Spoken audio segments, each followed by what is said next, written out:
SEC All Day, presented by IHG Hotels and Resorts. And you're watching the SEC on ABC, presented by Starbucks, from the campus of the University of Oklahoma, where today the Sooners will be cheered by a homecoming crowd.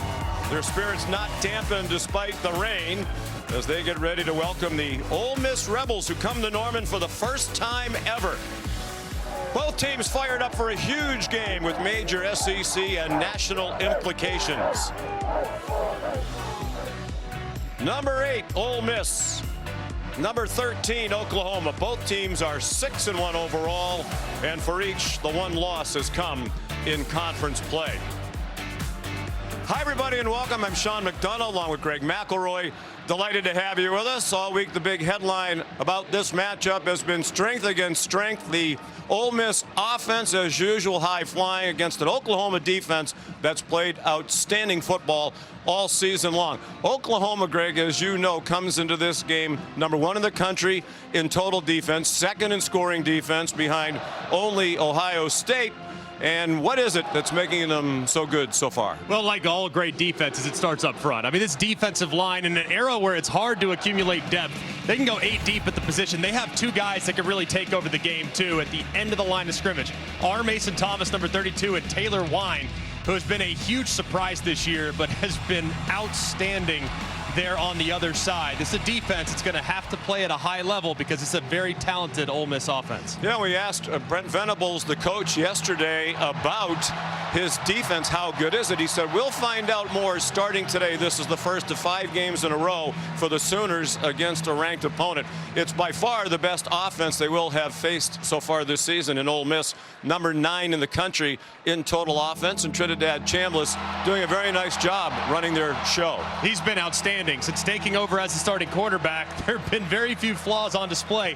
However, the last time out, 4th quarter against Georgia, that was probably the low point of his tenure as the Ole Miss quarterback. Against this great defense, he's got to be decisive and accurate and be opportunistic with his legs against a ferocious pass rush. He's one of 2 excellent dual-threat quarterbacks in this matchup today. The other is Oklahoma's John Mateer. With more on him down on the field, here's Molly McGrath.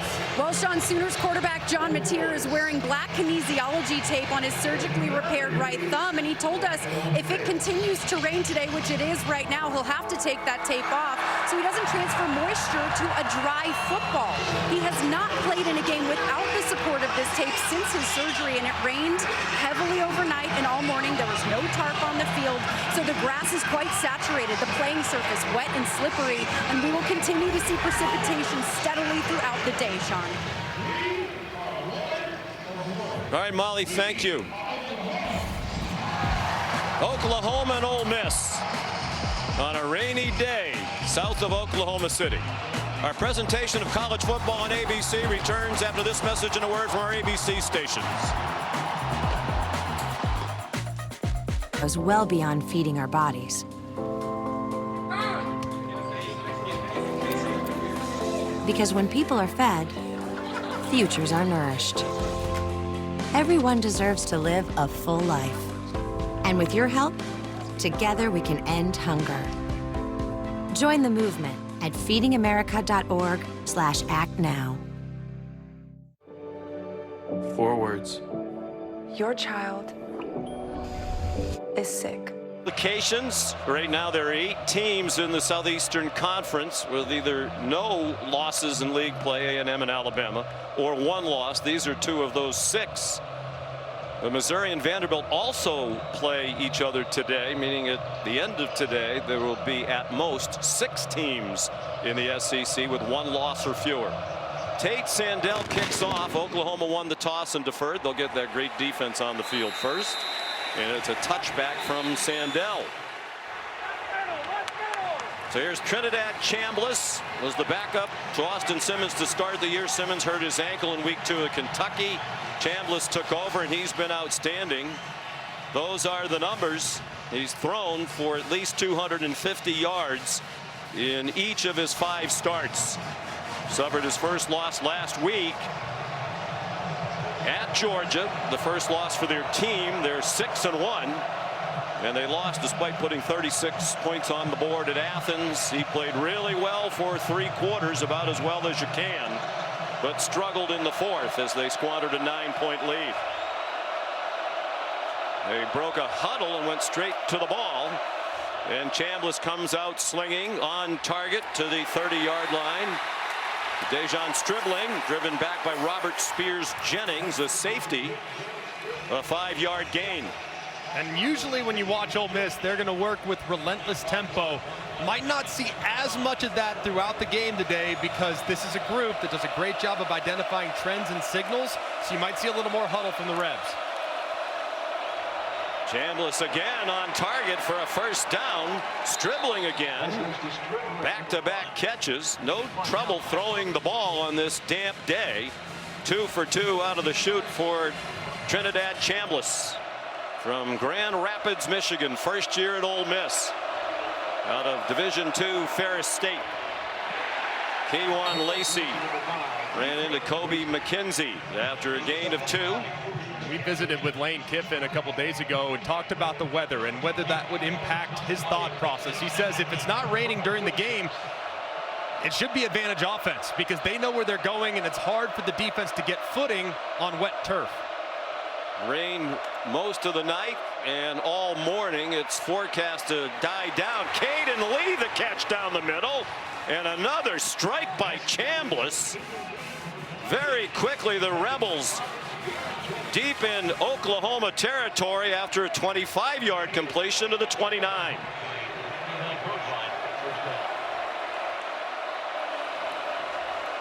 And they go at a very fast pace. Chambliss ahead for a couple, tripped up by Taylor Wine. Well, you heard Lane Kiffin on SEC Nation this morning with Laura Rutledge talking about the importance of getting off to a good start. Nobody has done this against Oklahoma this year. In 7 games, the Sooners have given up only 3 points in the first quarter. Auburn kicked a field goal. So far, it's been a beautiful plan. Quick passing attack. They now have several receivers that have gotten looks already. It's a good start.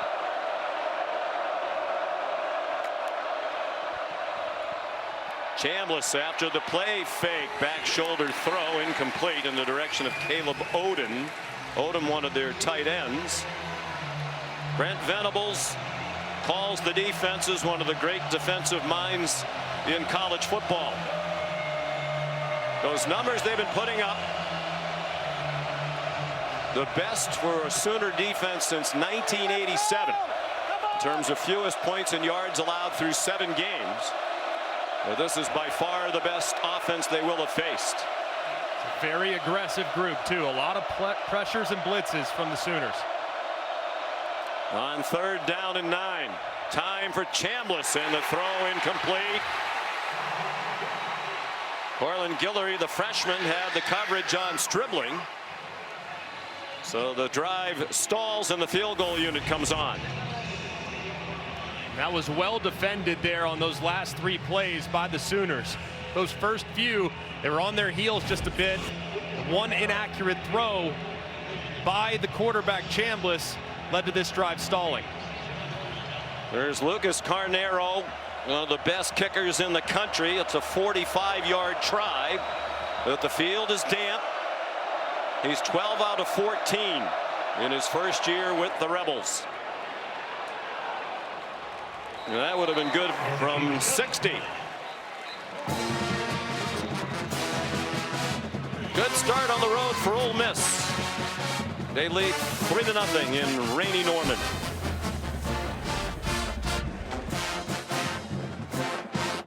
Before you are Arby's new steak nuggets. It is a perfect piece of steak that is then cut up into nuggets. How has no one done this before? Arby's, we have the meats.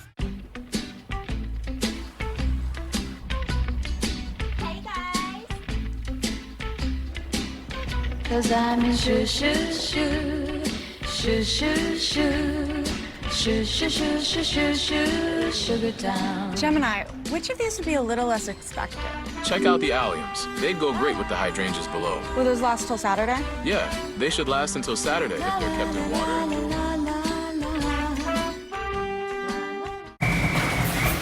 Got any 8s? Goldfish. Got any 4s? I should have seen that coming. Two-way player. The V6-powered Nissan Frontier Pro 4X. My husband is a veteran, and he was injured in the line of duty. It happened while I was deployed to Iraq. An IED detonated 3 feet from my face. It was bad. I remember thinking, who's going to take care of my wife and daughter? We took care of each other with a lot of help from DAV. Every year, DAV helps more than 1 million veterans like Jason get the life-changing support and benefits they've earned. My victory is knowing my disability doesn't define me. Support more victories for veterans. Go to After a field goal by Lucas Carnero, Trinidad Chambliss led a nice drive, 8 plays. As Oklahoma gave up points on the opponent's opening drive for the first time in 12 games. Back to the Maine Black Bears, Week 10 last year. Carnero's kickoff is a touchback. Here comes Mateer. As Molly chronicled, his 3rd game now back from thumb surgery. He was off to a great start before the injury suffered against Auburn a little over a month ago. Struggled in their only loss to Texas. They didn't score a touchdown in that game. He threw 3 interceptions. But he was solid in a road win last week against South Carolina. And that thumb getting better by the week. Like Chambliss, he's a first-year player at his current school, transfer from Washington State. From Little Elm, Texas, in the Dallas-Fort Worth Metroplex. Torrey Blaylock, the true freshman running back, ahead for 1 yard. Xavier Harris made the tackle. And if you watch John Mateer against Texas, you could just tell he was pressing, trying to do a little too much, trying to make up for lost time. His feet were a little bit of a mess. The accuracy was not where it needed to be. You could tell he was rusty. They liked the progress made last week, and they feel like he's played his best football since the injury and the practices leading up to this game. Mateer complete to Jaron Kanik, his tight end, to the 32-yard line for a gain of 6. Well, the first 4 games, he had emerged as the leading contender for the Heisman Trophy. He was averaging big numbers. Over 300 yards per game in total offense. He was 2nd in the country. But he has struggled since, understandably so. He runs for the first down.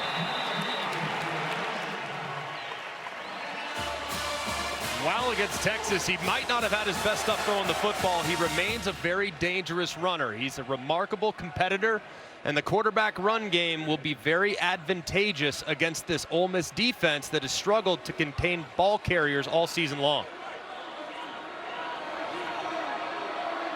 They did not force a punt from Georgia last week. The Bulldogs scored points on all 8 of their possessions in their win against the Rebels. Deep pass and a catch. Isaiah Satania. A terrific catch with the nickel. Kapena Gushigan right there all over him. Perfectly thrown football too, with great outstretched hands by Satania for a big play.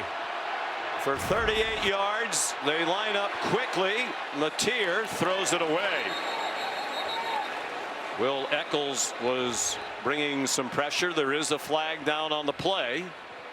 Matt Leffler is the referee. Legal substitution on the defense. 5-yard penalty. It is first down. So a good sign for the coordinator, Ben Arbuckle. Beautifully thrown ball deep down the field by Mateer. The explosive plays, particularly in the pass game, missing since the hand injury. And on the deep ball especially. He's been great on intermediate throws all season long, but the deep ball is one area where he could probably grow, so great sign to see a deep one on target there. Quick hitter and a low throw and a diving catch made by Satania, who has become their leading receiver. They're perfect in the red zone. 23 trips. They've scored points every time. One of only 5 teams in the country at 100%. Cincinnati Eastern Michigan, San Diego State, Washington State, the others.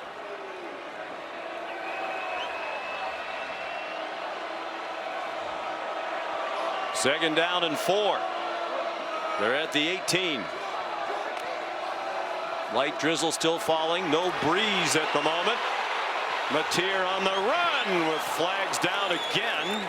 Incomplete pass in the direction of Deion Burks.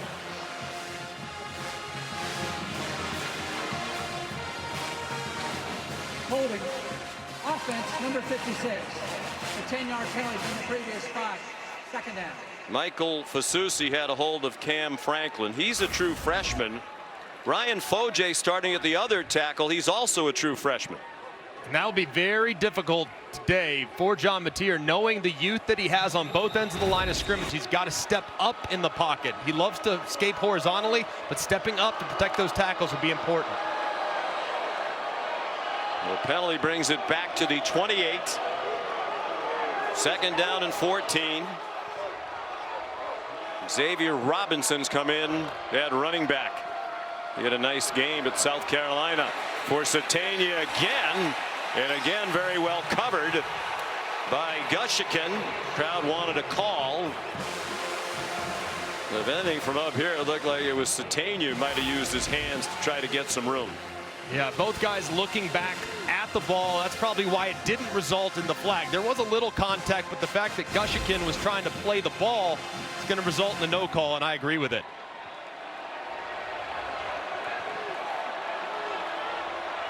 Third down and 14. Robinson remains the running back. Satania to the 24, and Brent Venables will send his talented field goal kicker on, Tate Sandell. There's Pete Golding, the defensive coordinator for Ole Miss. It's been a rough year, but they're 6-1. And I think Pete Golding's got to be thrilled with that right there. They get the penalty, but what they didn't do last week against Georgia was get off the field on 3rd and long situations. So here in 1-for-1 on 3rd and 11 plus. Sandell 12 out of 13 in his first year with Oklahoma. Transfer from UTSA. These are two of the best kickers in the country, and they've each made one. That one from 42 for the left footer Sandell. Each team's had it once. Each has kicked a field goal. 3-3 early on in Norman. By the Starbucks Coffee Company.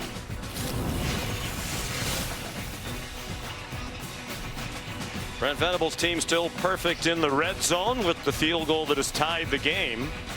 One of the big storylines this week, Lane Kiffin early in the week talking about Oklahoma. Talked about Venables and his staff's ability to steal signs. Lane changed the terminology when we talked to him later in the week because he didn't want it to sound like such a negative. It's certainly within the rules, and he kind of admires the job that Venables' group does in stealing information. So Lane now calls them elite information gatherers. But he and his offensive staff have taken some steps today to try to make it difficult for Venables and his bunch to gather that information. And among the many things that we're likely to see today, Greg, they'll huddle more, and they may stay in the huddle until the play clock goes under 15, because that's when the communication in the helmets shuts off and Venables cannot communicate with his defensive green dot once it goes under 15. And I think what's a bit of a misconception from the outside looking in, people think that this is some type of morality issue. This is not a morality issue at all. You're trying to call the best defense based on tendencies, and I think it's highly important, as you can see, under 15 seconds on the play clock. Now they go to the huddle so they can make those adjustments. So I think it's a great use of gamesmanship to give your team an advantage. You know, they line up and the coaches cannot communicate into the helmets.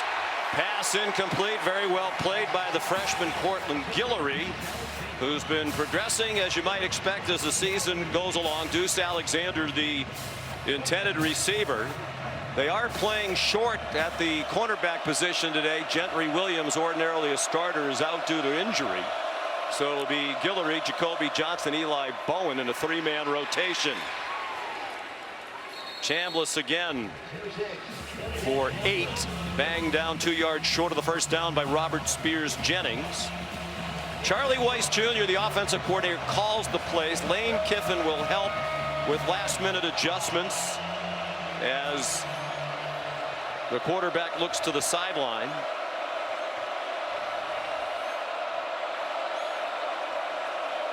Third down, 1.5 yards. Lacey, the running back. Chambliss throws, caught. First down. Daquan Wright chopped down by Owen Heineke. Completion of 7 yards to the tight end Wright. And talking to Charlie Weiss last week, he said we did not do a good enough job as a staff getting our quarterback back on schedule. He said we need to be better running the football and moving the pocket. There on a third down, moving the pocket to his quarterback's strength, the right hand, making an easy throw for the conversion.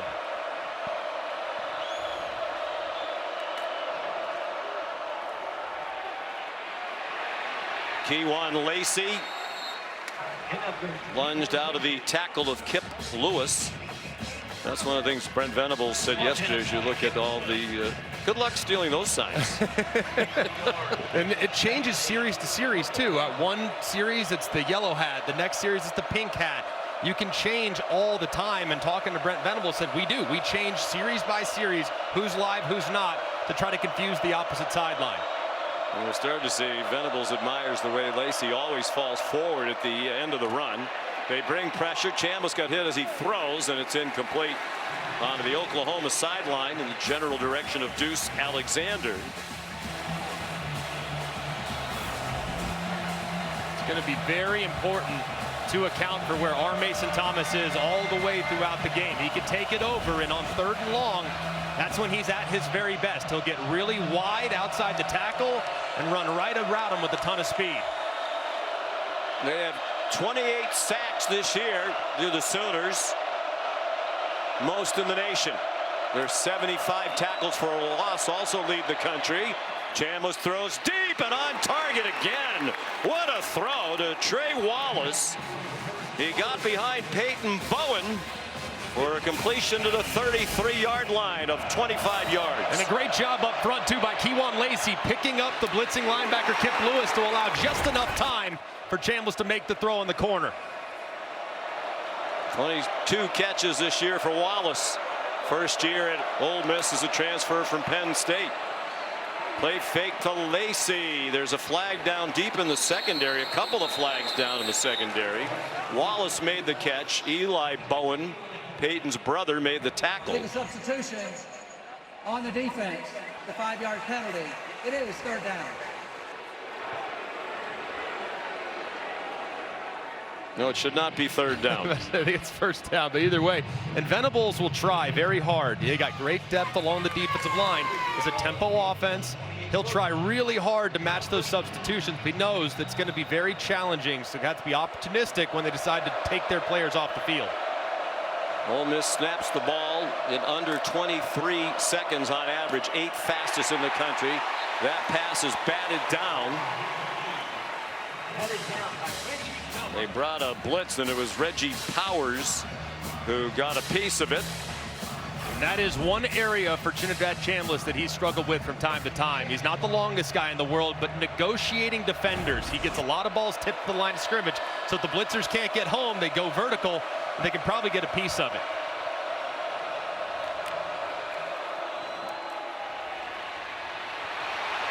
Breaking free is Lacey. Touchdown! 28 yards.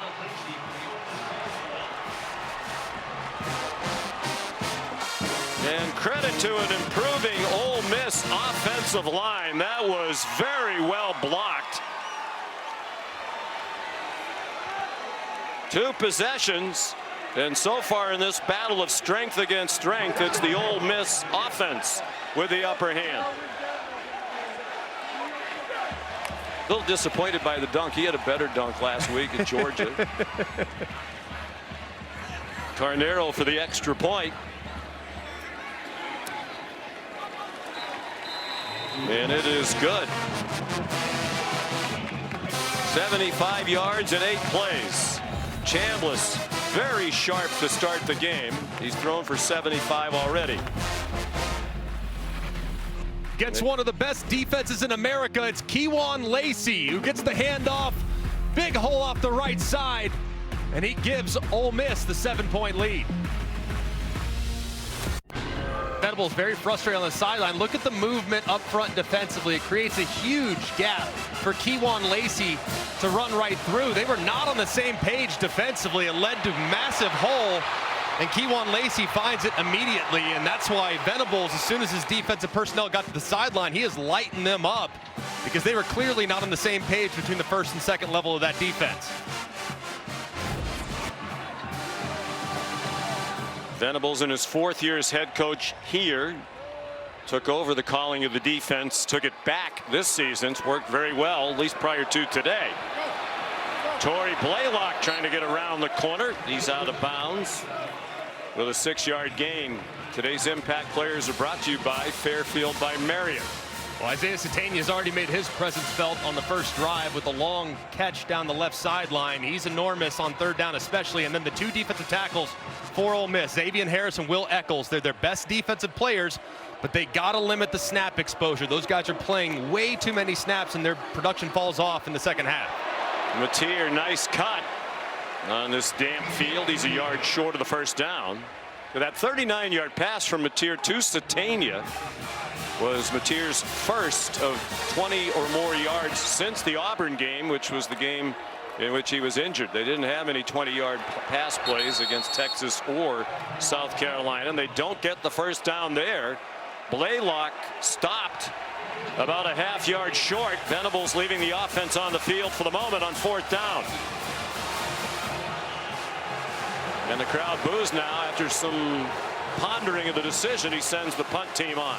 Yeah, I agree with this. Too early in the game. You're already, if you get stopped again, you're already essentially conceding 3 points at the bare minimum. The defense so far has struggled. So play field position early and lean on that great defense to bounce back. Grayson Miller, the punter, transfer from Central Oklahoma. Good kick. He's had a good year. And Trey Wallace, a fair catch of a 51-yard punt. Well, it is SEC All Day presented by IHG. All day long here on ABC. We're followed at 3:30 by number 4 Alabama at South Carolina. After 4 straight wins against ranked teams, the Gamecocks dangerous at home in Columbia. Tonight, undefeated, number 3 Texas A&M at LSU. Ranked number 20 and 20-1 under the lights under Brian Kelly. There's not a lot to like with what we've seen from LSU the last couple weeks. This is their final stand. Can they finally get that offense going against a great A&M defense? 2 possessions, 2 scores, a field goal in the opening drive, and then a touchdown drive of 75 yards last time. Lacey's in trouble. Did well with the stutter step to get away from our Mason Thomas. Well, he asked Brent Venables how good's the defense, and he said, we'll know more after this game against Ole Miss. They've been outstanding, best numbers since 1987, but the best offense they've played so far is Michigan. They're the only team in the top 70 in the country in total offense the Sooners have played. Much different opposition here today. Lacey down about a half-yard short of the first down. I thought that was very honest by Brent Venables. I mean, they're playing well, and he likes the things they're doing, playing very solid football, but they're stepping up in class today. And against a very balanced attack that can beat you through the air and on the ground. And it's a first down for Lacey. You know, he talked about a lot of things, not busting assignments, good get off, playing tight coverage. I mean, the things that you're looking for as a defensive coach, he's been seeing week after week. He had a much longer list than that. But can they do it against one of the best offenses in the country? I think the big question really is more in the secondary than anything else, because nobody's really been able to block them with the sacks and the disrupted dropbacks. So can the secondary lock down quality wide receivers? After the fake to Lacey. Stribbling for a first down. 12-yard gain. And they come quickly to the line. Oklahoma still scrambling to line up. And now the Rebels take their time and reset the formation.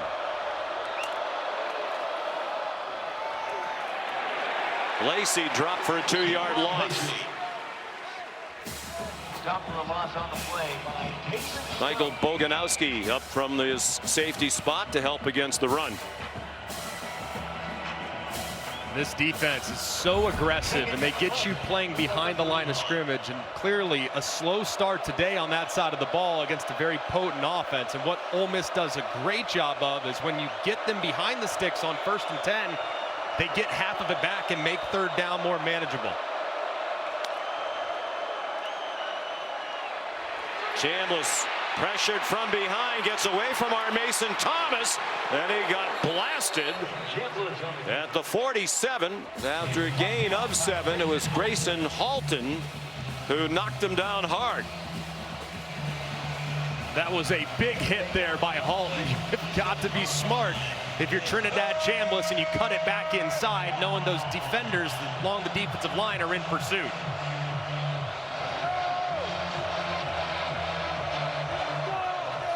They're 3 out of 4 on 3rd down already, are the Rebels. Against an Oklahoma defense that was 3rd best in the country behind Ohio State and Texas A&M coming in.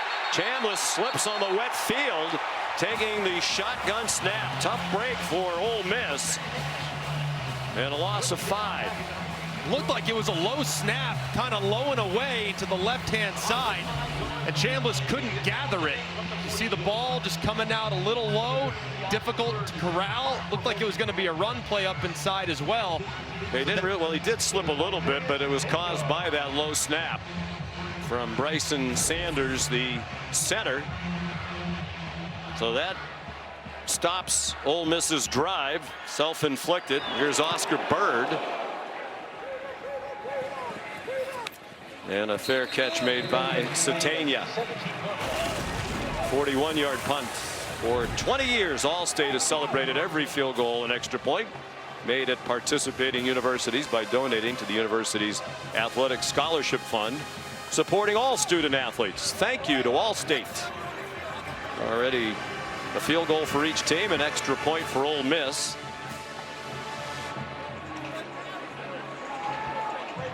So Oklahoma back on offense, punted after its last possession, ending a streak of 9 consecutive possessions on defense on which Ole Miss had surrendered points, all 8 against Georgia last week, and the Sooners kicked a field goal in their opening possession today. Blaylock yanked down by Ricky Fletcher after a gain of 7.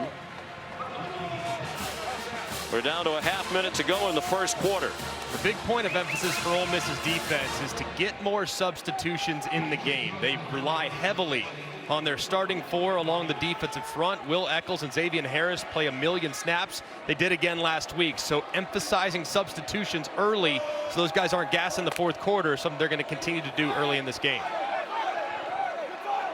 You could see it at the end of the game last week against Georgia, and Pete Golding says they want to keep the snap count to 40 or fewer, and those defensive linemen playing many more snaps than that. One way to do it, stay on the field on offense. Oklahoma ran only 11 plays in the first quarter to 22 for the Rebels, who lead 10. Do they continue to battle these elements and control this game? Well, it's going to be challenging. These guys are the best defense in the country. So first 2 drives were good, and we had a good play on there and fumbled a snap on the 3rd down. So these guys haven't given up touchdowns early like this. So we've got to continue to maintain what we're doing, and we're going to have to play really well on defense against a great quarterback. Thank you, Coach. And he has to be pleased with the defense on that first play of the quarter. Well defended. Deion Burks for no gain on the catch. 6-1 for the 4th time in 6 years are the Rebels under Lane Kiffin. Previous 55 seasons, only 4 times did they start 6-1 or better. But still plenty to accomplish, including a win on the road against a ranked SEC opponent. They haven't done that under Lane Kiffin. 0-6 all time, including the loss last week at Georgia. Matier waving receivers around. Here's another bust in the Ole Miss secondary. Satania, who's a track athlete, will not be caught. Touchdown OU. 76 yards, 66 after the catch.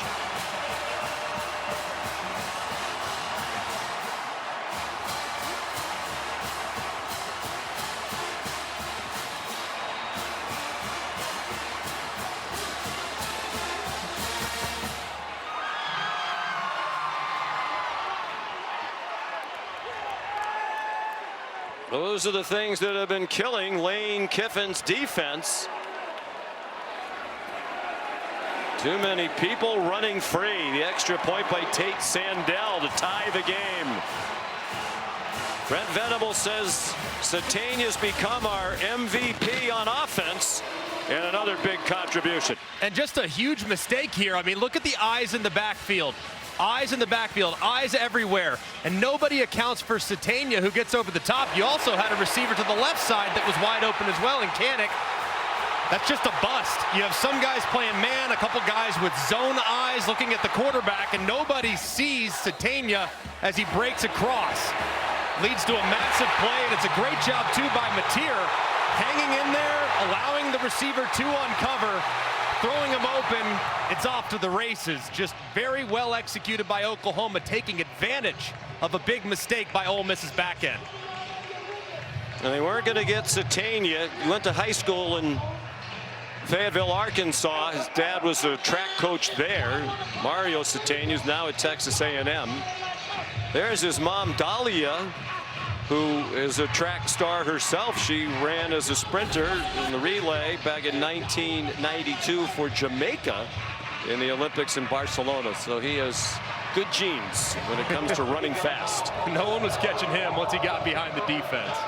Isaiah told Molly McGrath during the week he thought he might be a track athlete in college instead of a football player. He's a heck of a football player.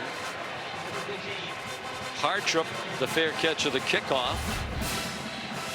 And look what he's done over the last 5 games. He's become by far the favorite target of John Matier. And it's critical situations as well. The first 4 games, it was really Kanik. And then Satania came on beginning with that game against Auburn. And since that point forward, he is the guy on 3rd down. He's a guy that they account for in the red zone and then on regular down and distance as well. He's just extremely dependable and extremely productive.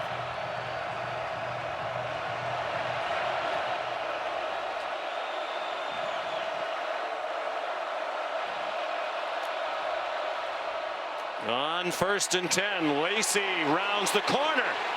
Kaywan Lacey, the transfer from Missouri, with a nice first down run out to the 38 for 13. Marvin Jones Jr., defensive end, made the tackle.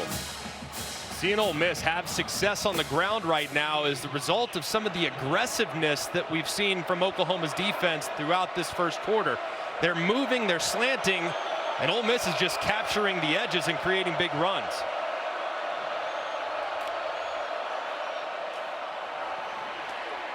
Lacey stacked up, got a yard, and that's all. Reggie Powers up near the line of scrimmage again. It's an aggressive defense under Brent Venables. They'll put a lot of people up there in the box.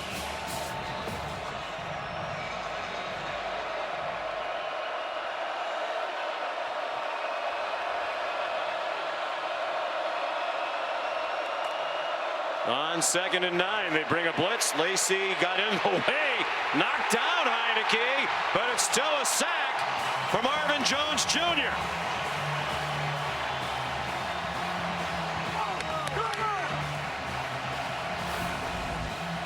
And this is a great job just keeping eyes in the backfield. You're going to see him just drift off and inside and make the play. They have eyes on him all the way. It's perfectly well defended. And a great play by Jones. First charge out, Oklahoma. First sack of the game for either team. 29th of the year for the Sooner defense, adding to their national leading total. You're watching SEC All Day, presented by IHG Hotels and Resorts.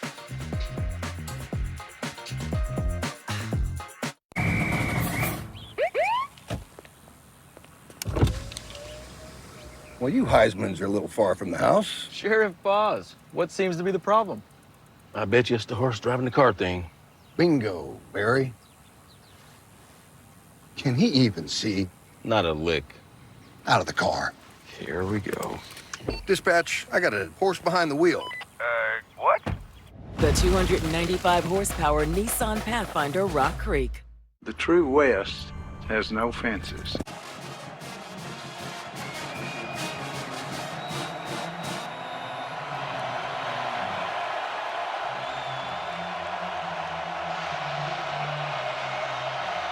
Sean McDonough, Greg McElroy, Molly McGrath, back in rainy Norman, Oklahoma. 10-10 the score early second quarter. 3rd down and 14 for Ole Miss. Chambliss slips down again. With R. Mason Thomas approaching, there is a flag down.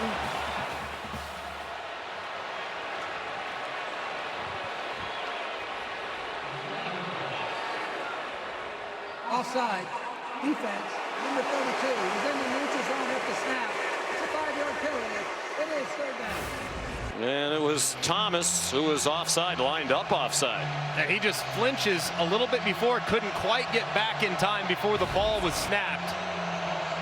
Thomas on 3rd down and long especially. He gets super wide, wider than he does on normal down and distance to create that separation away from the tackle where he could speed rush upfield. Now, he doesn't need a head start. He's very close to being along the line of scrimmage again on what is now 3rd down and 9. They try to surprise him with a run. Kewan Lacey to the 43. He got 4. It was 4th down and 5. And Ole Miss will punt. Lane Kiffin doesn't go for 4th downs anywhere near as often this season as he has in the previous 5 years. It's been a good adjustment so far from Oklahoma. And Ole Miss needs to get back to doing what they did on those first couple drives with quick passes. So far, these slower developing passes, they don't have the time, nor is Trinidad Chambliss keeping his feet well enough to allow those things to uncover. Oscar Bird, his 2nd punt. Didn't punt last week at Georgia till the 4th quarter. Satania played it on a hop, brought it out near the 15-yard line, where it's tackled by Andy Jaffe. 48-yard punt. The Sooner defense starting to win some battles now. Tied at 10, 11:24 to go in the half.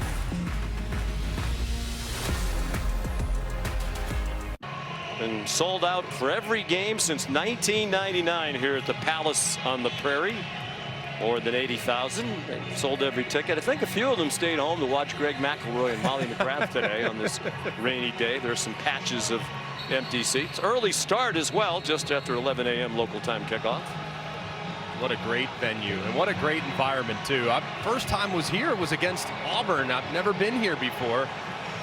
Had Oklahoma a million times. Man, what a great setting. Just an awesome, awesome place and a great fan base as well. And they win a lot here as well since 1999, which coincides with Bob Stoops' arrival as the head coach. They won more than 90% of their home games. Only Boise State has a better winning percentage at home over that time. Flag down. It's 1st down from the 5-yard line. There was a holding penalty against Oklahoma on the punt return. Blaylock stopped by Gushikin. They're going to get another one here because it looked like a legal formation. The receiver at the end of the line of scrimmage looked like he was off the ball. Formation on the offense. More than 5 in the backfield. A little feedback on the microphone.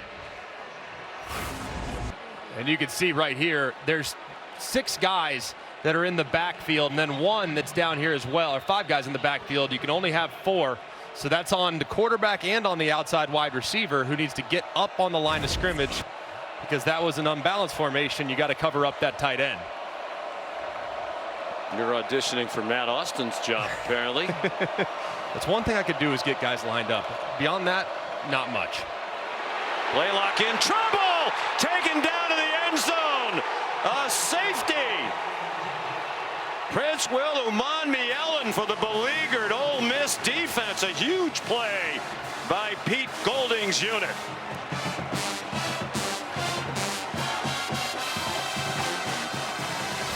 Now these defensive tackles are the strength, and watch big number 52, Will Eccles. He just mows right across the face of the center. Michaela pushes everything back, and then from the backside, Uman Mielen's able to drag him down as well. Just outstanding play up front and relentless pursuit by two Rebel defenders. Well, shades of last year for Lane Kiffin's defense when they led the country in tackles for loss.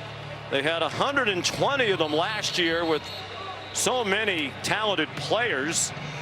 They had 4 defenders drafted in the NFL. It was an elite defense a year ago. It has been a struggling bunch this season, but they have the first safety for Ole Miss since 2022.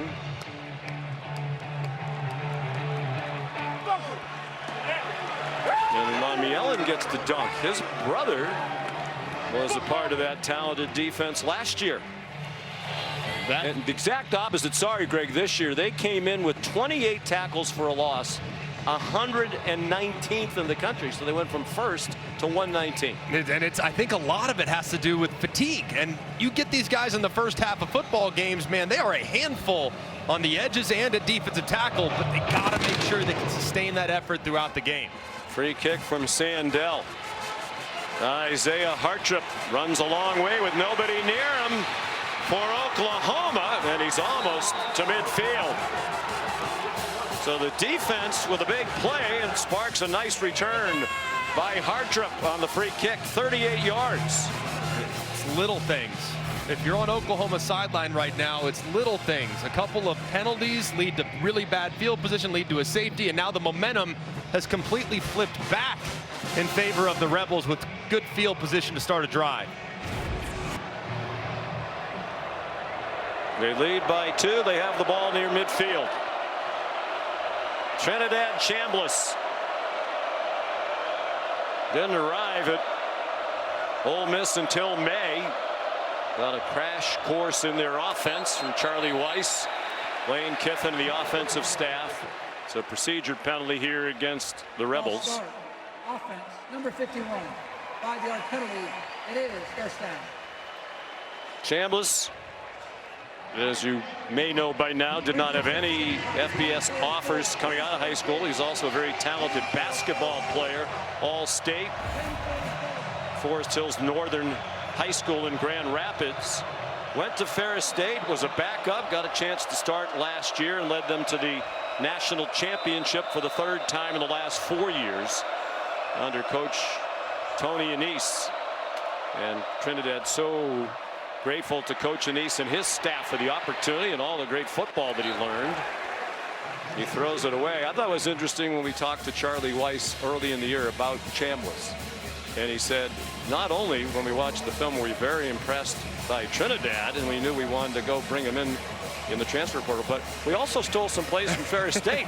While we were watching Chambliss, we saw some very nice offense. Yeah, it's copycat world, and they have a good offensive staff up there. And Trinidad's been a great fit, but getting them back on track is key. Didn't do it last week very well. Can they do it here?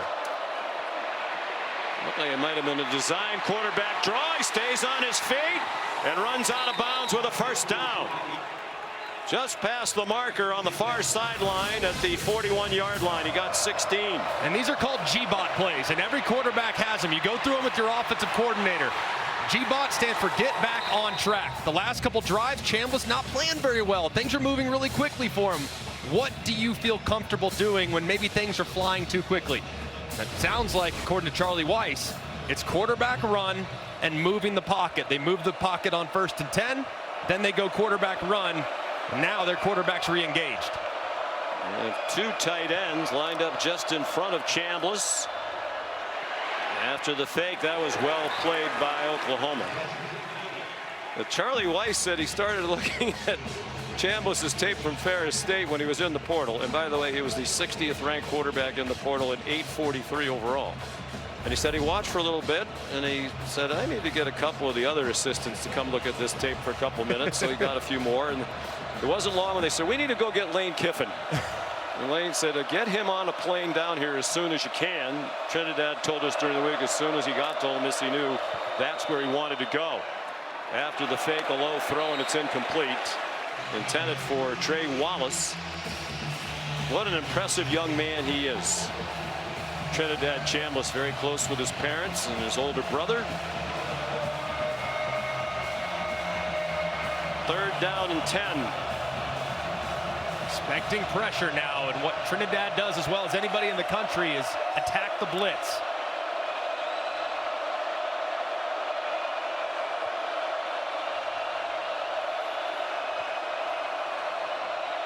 And the cat and mouse game now between these two coaching staffs. Play clock at 3. Chambliss plenty of time on target. The quick strike to Wallace. And a 20-yard gain for Ole Miss down to the Oklahoma 20. Brent Venables brings pressure. He drops the defensive end off the right-hand side. Trinidad has to see it and negotiate it. He does for a nice conversion. And now Lacey taken down behind the line of scrimmage by Kip Lewis.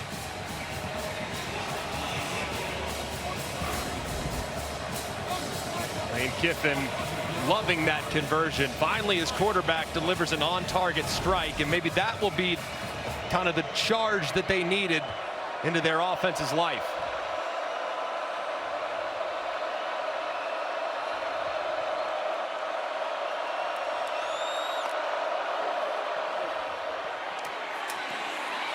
Deuce Alexander. Not much there. Kip Lewis there again. Junior linebacker from Carthage, Texas.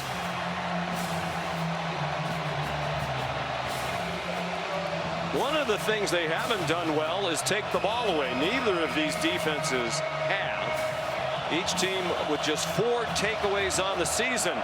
Brent Venables said turnovers could well be the deciding factor today. There hasn't been one yet. Looking like all-out pressure, flat top. You know, a couple of those guys are dropping. Which ones, you don't know. So anticipate out-breaking routes from Ole Miss. Chambliss looking down the middle. Nifty movement through a crowded pocket. On his feet inside the 5. First down. Well, that's the element that Austin Simmons doesn't bring for Lane Kiffin. Simmons a decent runner. This guy is an electric runner. 15 yards and a first down. And that was a great play there. And Simmons is a great thrower, but the dynamic ability of Chambliss, very few are making that play. He had a linebacker one-on-one that could have dropped him. He makes a miss, gets to the outside, and picks up the conversion. 1st and goal. Throws back of the end zone. Lucky to get away with that through a crowd. Might have been throwing it away. Intended for Deuce Alexander.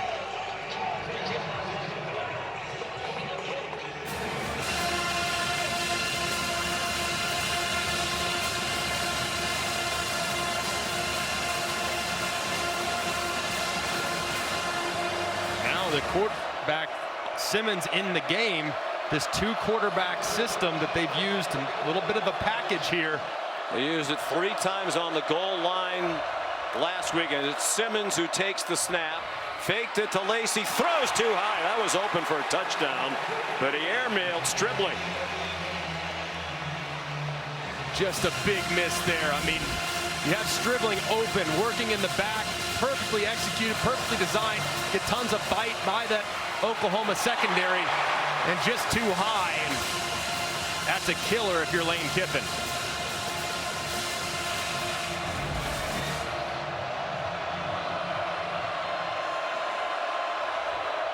So it's still Simmons at quarterback now. And he throws incomplete. I don't know why you do that, Greg. I mean, I understand last week they had both of them on the field at the same time, but Chambliss marches you right down there. He's the better running threat at the goal line. Why would you do that? And especially knowing the play that they just asked him to execute, just a little fake to the inside and a pop pass over the top. You put in a cold quarterback in Simmons, whose first game action's at the 5-yard line, just asking an awful lot for a quarterback that's still relatively young to be accurate off the bench in that situation.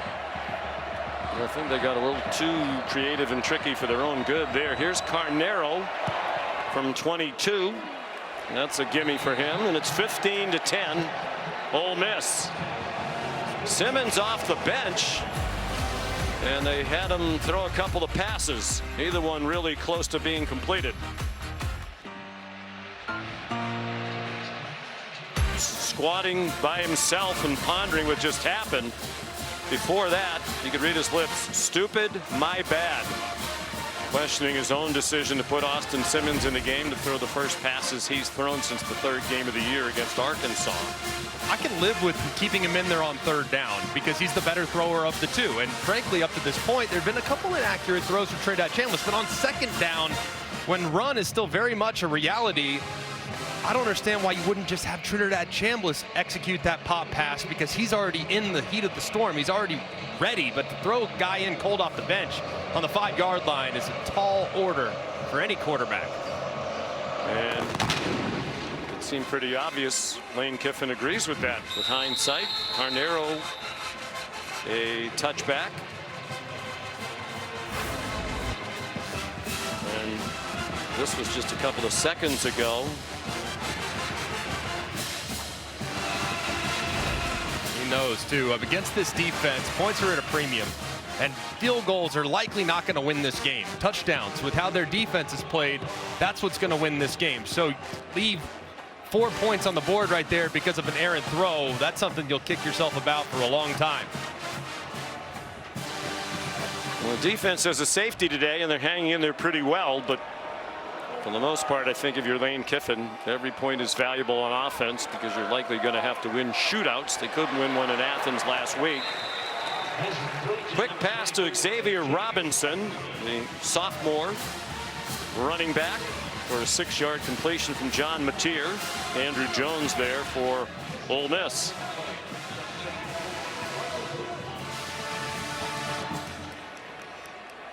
It was Joe Judge, the former New York Giants head coach, coaching up Chambliss on the sideline.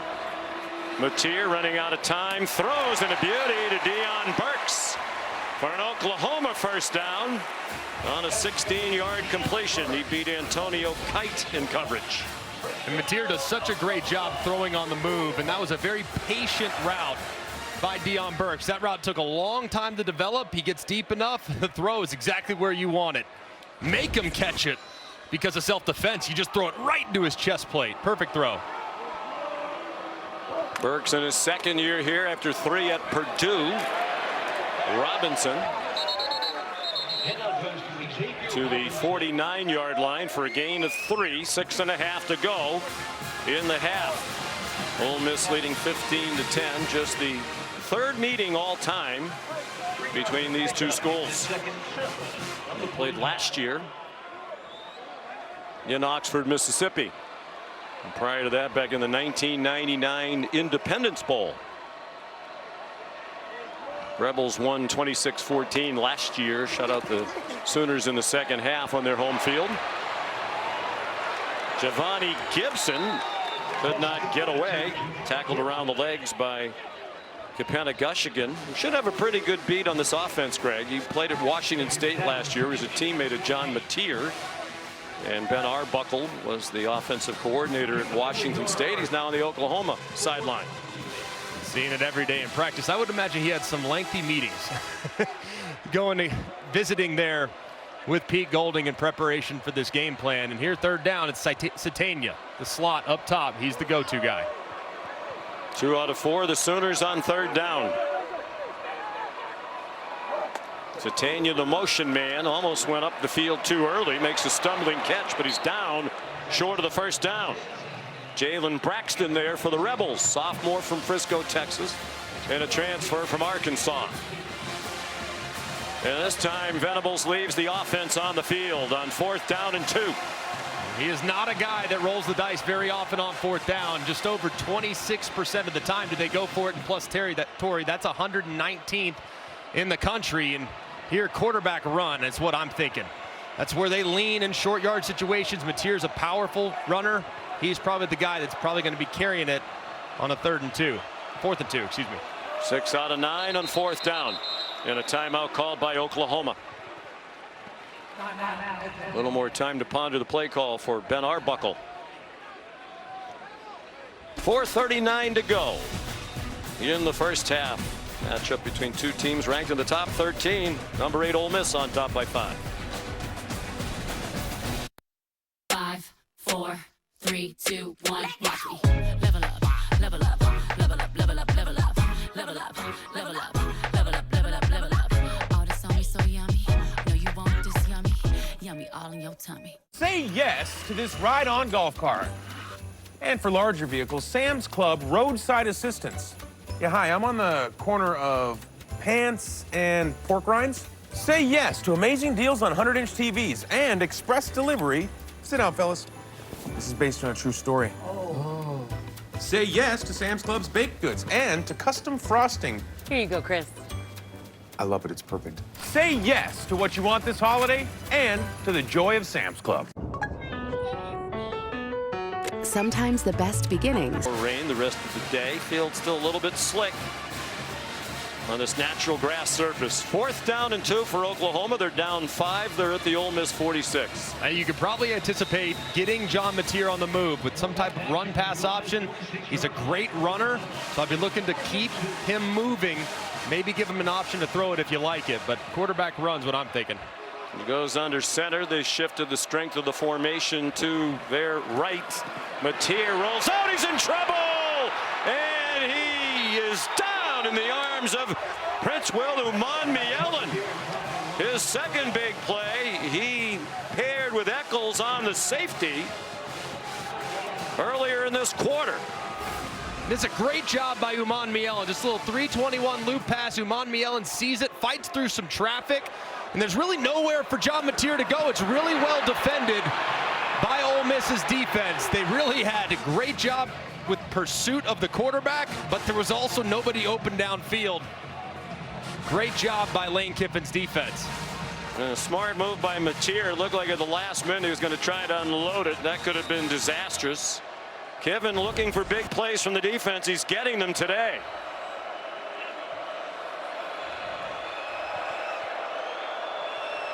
Chambliss back in at quarterback. Lacey the running back. Low throw and down to a knee to catch it. Deuce Alexander for a 4-yard pickup. You've seen a couple times now with Chambliss on some of his inaccurates. They've been a touch low. That's now 3 or 4 that have forced the receiver to go down and doesn't allow much opportunity after the catch if that ball's off target. Daquan Wright getting medical attention. He was a question mark during the week, banged up a little bit. One of the best tight ends in the country.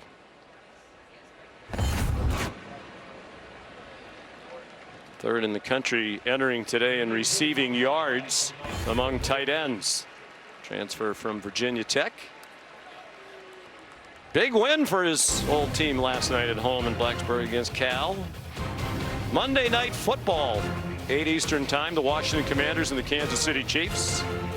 Peyton and Eli's alternate broadcast on ESPN2.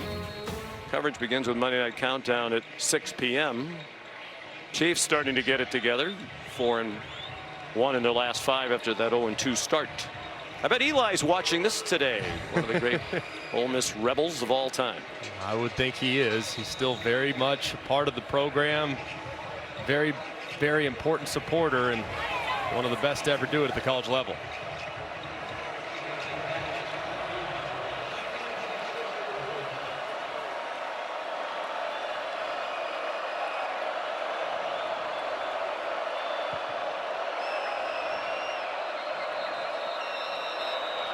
And now a timeout called by Ole Miss. Ole Miss leading 15-10. Two timeouts left for Coach Kiffin. It's not often, though, that you see out of a break where they're not on the same page. Clearly, Ole Miss wants to operate at the line of scrimmage, this huddling thing, and maybe they're not haven't ironed out all the issues from time to time, I suppose.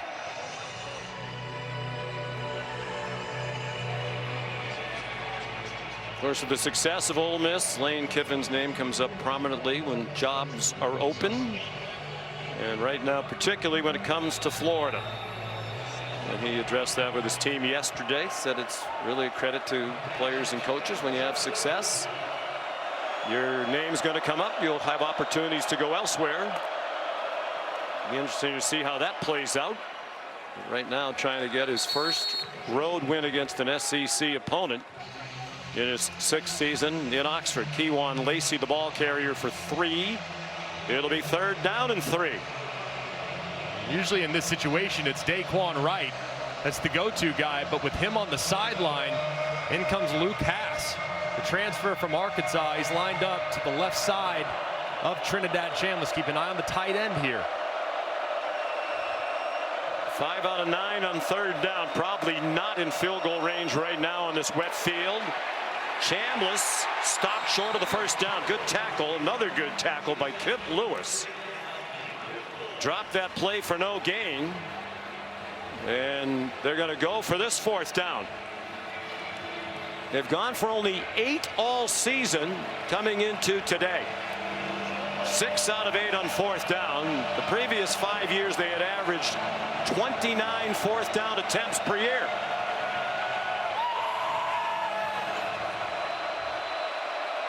Three receivers in a bunch to the left. Lacey on the left hip of Chambliss. Quick pass, 1st down. Harrison Wallace III, better known as Trey, for a 6-yard gain and a 1st down for the Rebels with 2.5 to go in the half. That was good design and execution. High percentage completion. You get Wallace, who's got some momentum going forward, and here with 1st and 10 in plus territory, might be thinking about at some point take a shot if those safeties get a little bit greedy close to the line. I'm not sure I'd run another play. They don't have to. They have plenty of time to score in the half with the 2 timeouts and the stoppage. Sammy Omosigo drops that for a 3-yard loss. He took down Chambliss. And that will take us to the 2-minute stoppage.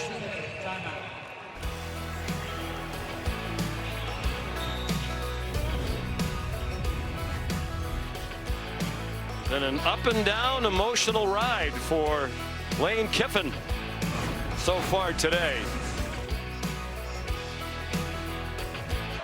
Roman Harper, they're all pretty good too. Love those guys. Love them. Every Saturday. Trinidad Chambliss on 2nd and 13. Caught! Caden Lee inside the 10. Peyton Bowen prevented a touchdown, but Ole Miss gets 30. 11 after the catch. That was a big time throw there by Trinidad Chambliss between 2 defenders. Lee, returning wide receiver. Lacey stopped for very little by Owen Heineke. They lost some talented wide receivers to the NFL draft. Trey Harris was a 2nd-round pick. Jordan Watkins a 4th-round pick. 30-second timeout. They have brought in some talent around the returnee. Lee, Stribling, Wallace, Alexander, all talented wide receiver transfers. And this is a great throw a moment ago. You could see the defender on the outside, Bowen, whose eyes are in the backfield. This ball had to be on time and accurate, or else that corner from the outside in could easily have made a possible play on that ball, but it's perfectly thrown and executed again by Trinidad Chambliss. Caden Lee with 57 catches last year.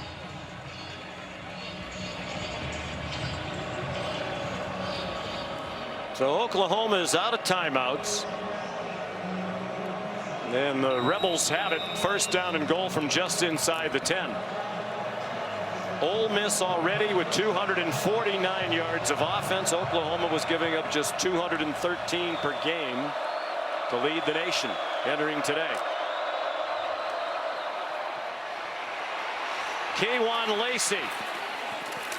Kewan Lacey looked like he'd be stopped for no gain. He made it all the way down to the 2 before Boganowski finally made the tackle. A little surprised Oklahoma isn't spending timeout, but they're out of them. That makes sense. That would be why. That would make some sense. So perfect. But here, I don't think you need to play fast if you're Ole Miss. Just slow it down, take that clock all the way down, and given some of the challenges you've had defensively, don't give Oklahoma any chance at the end of this half to go steal some points of their own. And again, they stay in the huddle till under 15. Looks like it's going to be a direct snap to Lacey. It is, and it's a walk-in touchdown. Lane Kiffin a little happier with the way that drive ended. 12 rushing touchdowns now for Kewan Lacey. That's tied for the national lead with Jonah Coleman of Washington.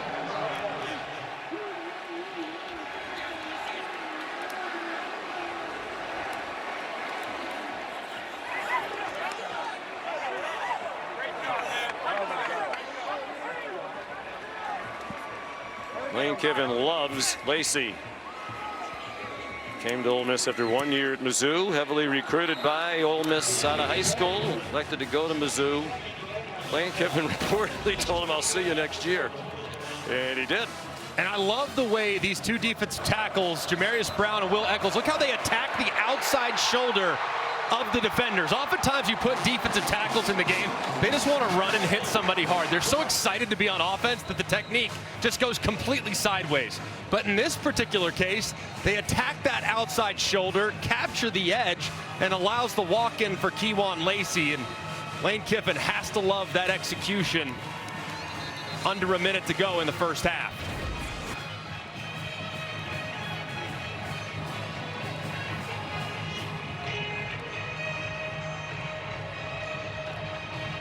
Well, Brent Venables knew this would be the biggest test.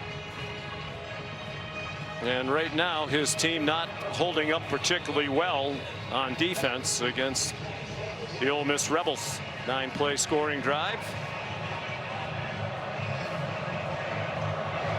Some big plays by the Rebel defense today, a part of this 12-point lead.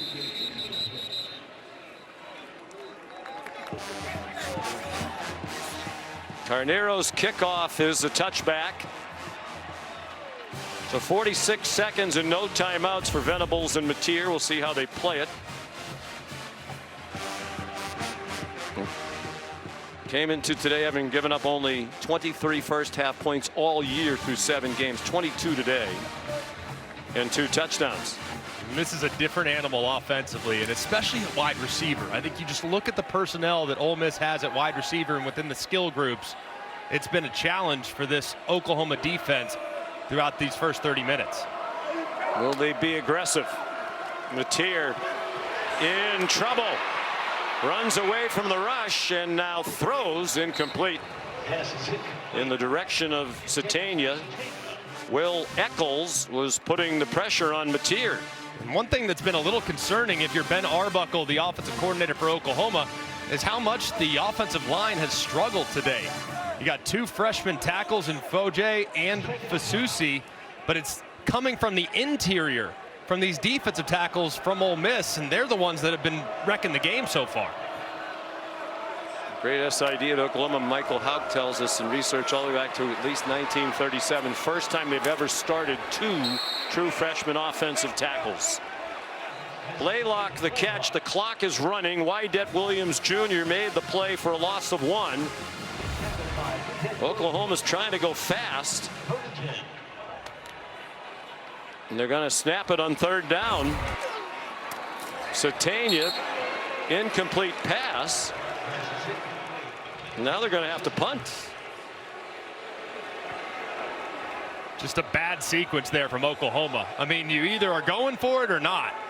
But to take some underneath throws and things like that to force a punt here, now you can anticipate all-out block being called by Ole Miss to try to steal some more points before the half. So you better make sure your punt protection's sound here, because you know the Rebels will be coming after it. In fact, they don't have anybody back deep for the Grayson Miller punt. All 11 up on the line, and a timeout called by Lane Kiffin.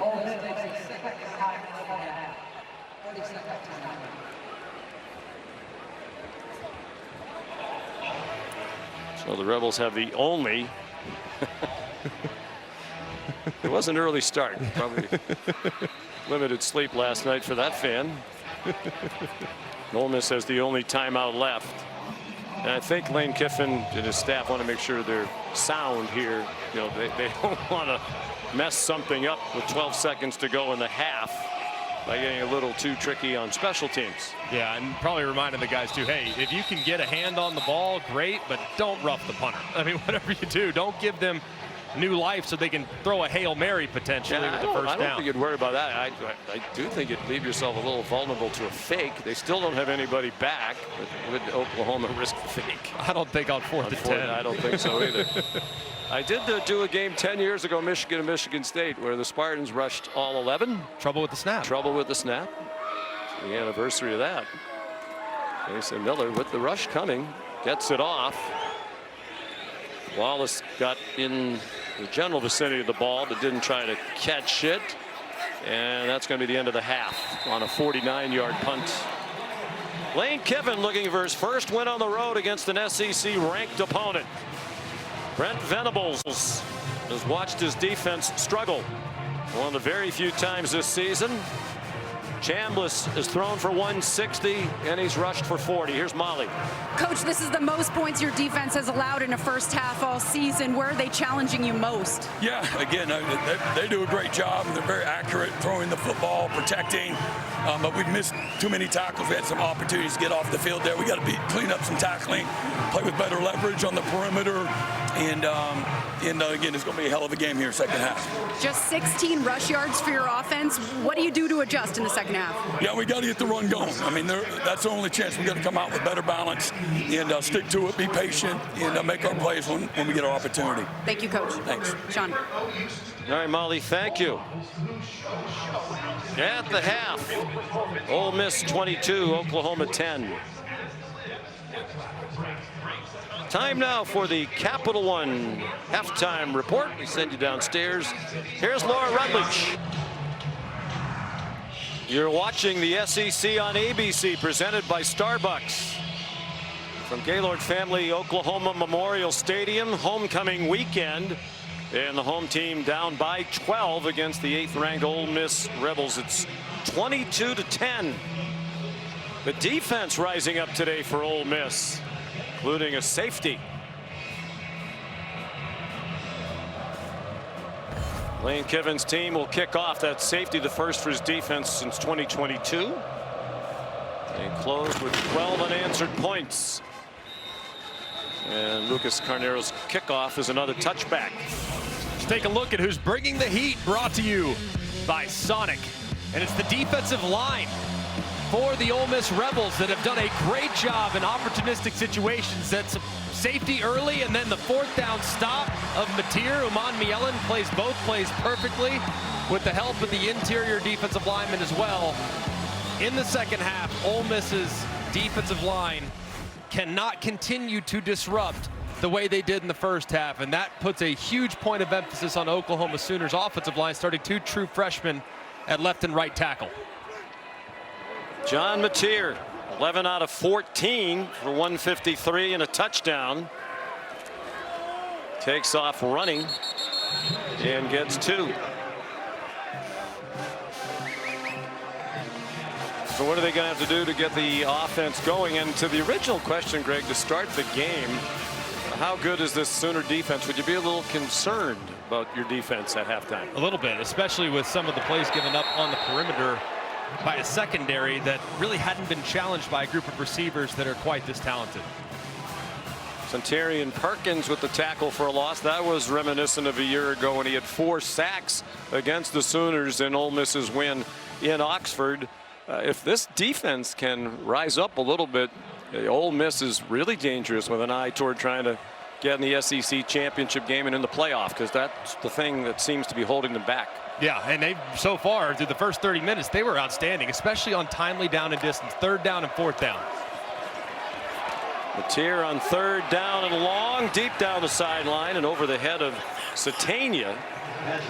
They had 169 yards at the half. 115 of them were on 2 pass plays by Mateer to Satania, including the 76-yard touchdown pass, the only touchdown of the half for OU. Just not the start you want if you're Ben Arbuckle, and go quarterback run on 1st and 10, get a couple yards, but at some point the run game has to get going, and they got to stay on schedule because these obvious passing situations, their O-line just getting beat inside, and that's hard on a quarterback. Here's Grayson Miller on to punt for the third time today for Oklahoma. Trey Wallace back forward. Good punt over the head of Wallace. It's like a soft bounce on this damp field, and was down by James Nesta at the 16. A 59-yard punt by Miller. So here comes Trinidad Chambliss. 12 for 21 for 160. No touchdowns or interceptions. He also rushed for 40 on 8 carries. It was his legs that really were problematic at times too, converting long yardage situations with his legs when there looked like there were defenders in the spot one-on-one, and he made a miss and got to the outside on several occasions.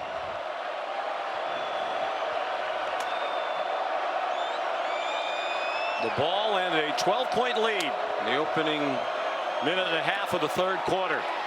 Chambliss under duress, in trouble near the goal line, and throws it away. Owen Heineke kept coming after him. Chambliss kept retreating. Heineke limping a bit as he heads back to the defensive alignment. And really the first time we've seen Ole Miss try to go for a deep ball. They try to go deep to the left-hand side. Doesn't like it. It's well played. And they force him out of the pocket. And a big throwaway. He had to throw that ball a long way to get it out of bounds.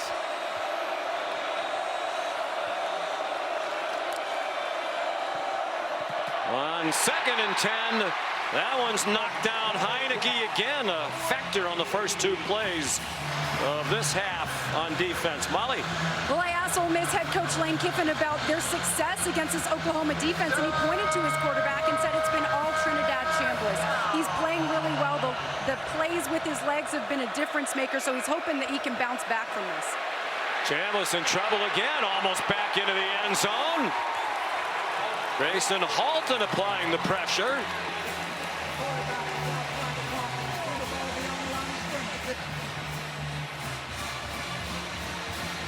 Clearly for Brent Venables, the challenge was accepted by his defense, because that's now 3 plays in a row to start the second half in which they were playing in the opponent's backfield. And this defensive line, that's the strength of the team.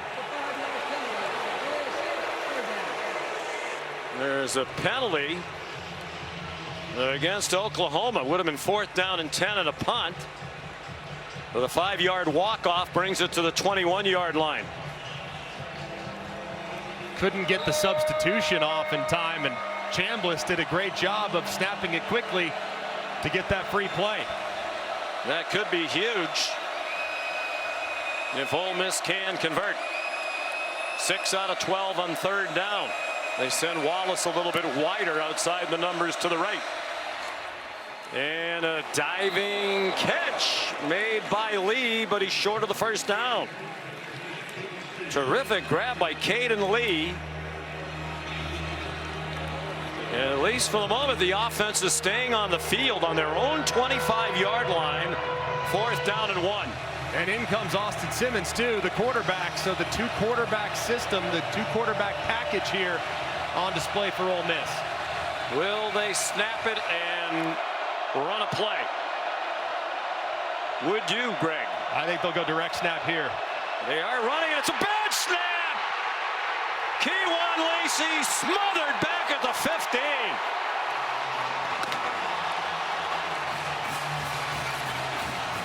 Lane Kiffin, a huge gamble, and it does not pay off.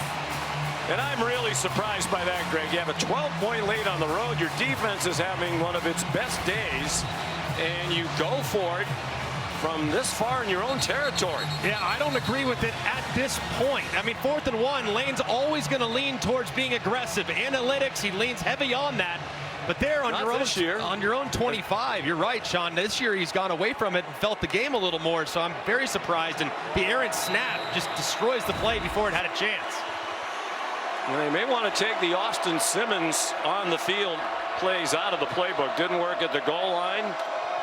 Didn't work there. Matier trying to bounce outside. Now he's going to throw it, and it's dropped. It would have been a touchdown. Javonte Gibson, the intended receiver. They might have had men downfield as a part of that mad scramble. It definitely did. It looked like the entire left side of the offensive line was 3 or 4 yards, 5 yards downfield when he decided to throw.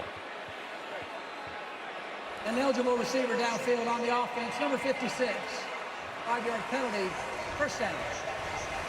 Michael Fasusi, a freshman left tackle, understandable with the way that play went. It looked like he was going to take off running. And it's a hard spot for an offensive lineman. I mean, it's called a run play. You don't know that he's running around trying to make a play. So it's really impossible for the O-line to know exactly what the quarterback's doing behind him. They're just executing the play, and it results in a legal man downfield. Trying to take advantage of the turnover on downs, and slipping is Torrey Blaylock. Fans starting to boo. They didn't like the call on 2nd and 15. They might just be booing the anemic running game again today. Just 16 yards rushing for Ben Arbuckle's offense. At this point, you got to find and involve your best playmakers. Satania needs a look. He's down here in the slot. He's been a little quiet outside of those 2 big plays in the first half. Matier on the design rollout, being pursued, throws it away. Another well-defended play by the Ole Miss defense. And one way to get your coach off the hook for a questionable decision is to rally up and hold the opponent to a field goal attempt. Perhaps maybe then you can see Lane Kiffin agonizing, hoping for that result after rolling the dice. But here I would expect just bend don't break defense. I don't think you need to get overly aggressive. The D-line has won. Looks like from Pete Golding they might be bringing pressure. Xavier Robinson, the running back. Devontae Gibson went in motion under duress. Matier sidestepped the rush, but he cannot escape. Prince Will Umanmiyelen's had an enormous day for Pete Golding. His 2nd sack, he was involved in the safety as well. And it's just a 3-man rush. You have 1, 2, 3 with Umanmiyelen coming off the edge. And then you have Centarian Perkins, who's in spy coverage the whole way. He forces it back inside where he has help. And it's a well-designed and well-executed 3rd down stop. What a day for Umanmiyelen, the transfer from Nebraska. Tate Sandell. Good from 42. But a hollow victory for Brent Venables. He wanted a touchdown after the 4th down stop.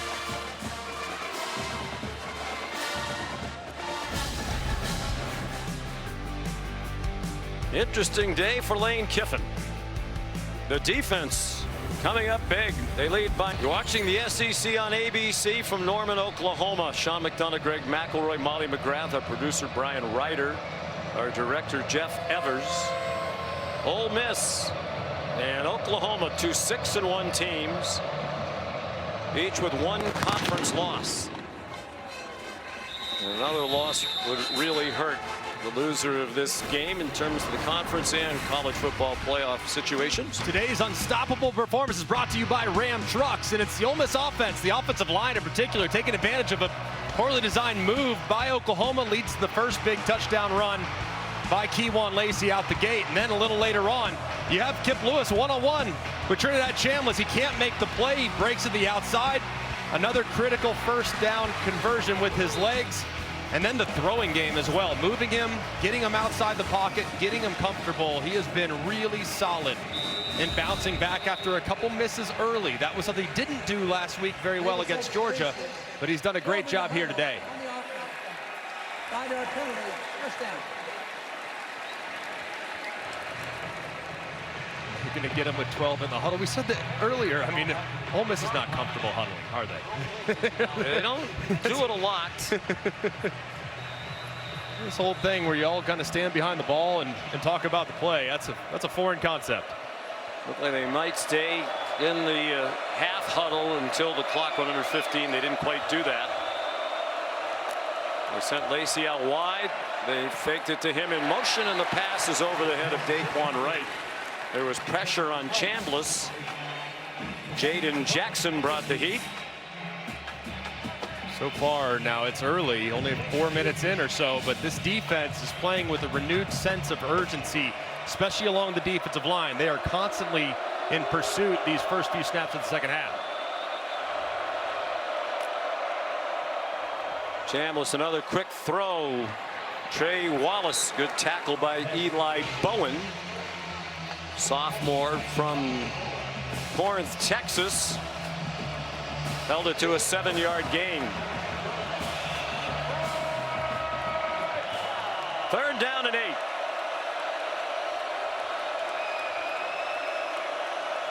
Sun trying to peek out from behind the clouds for the first time today. Didn't see the sun here yesterday either.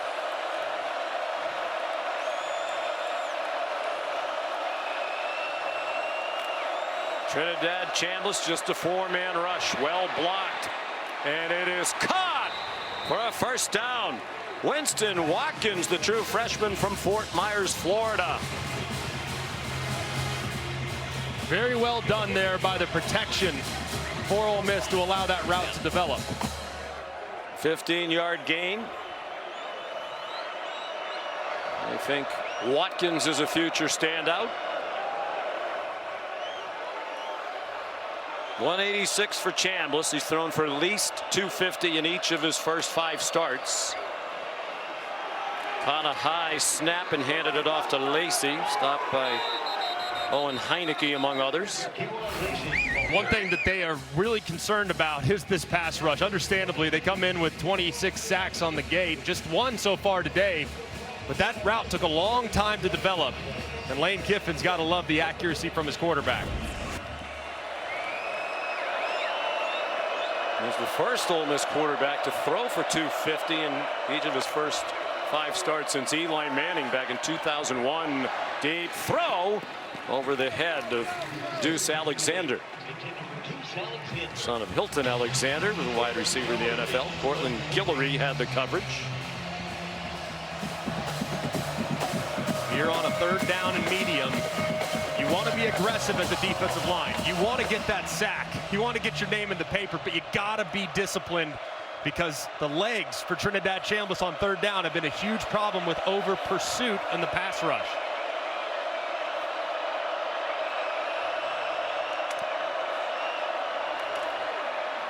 Wide open receiver, first down. It's Watkins again. Sometimes in coverage, I just never understand. I'm a quarterback, so I know soft coverage when I see it.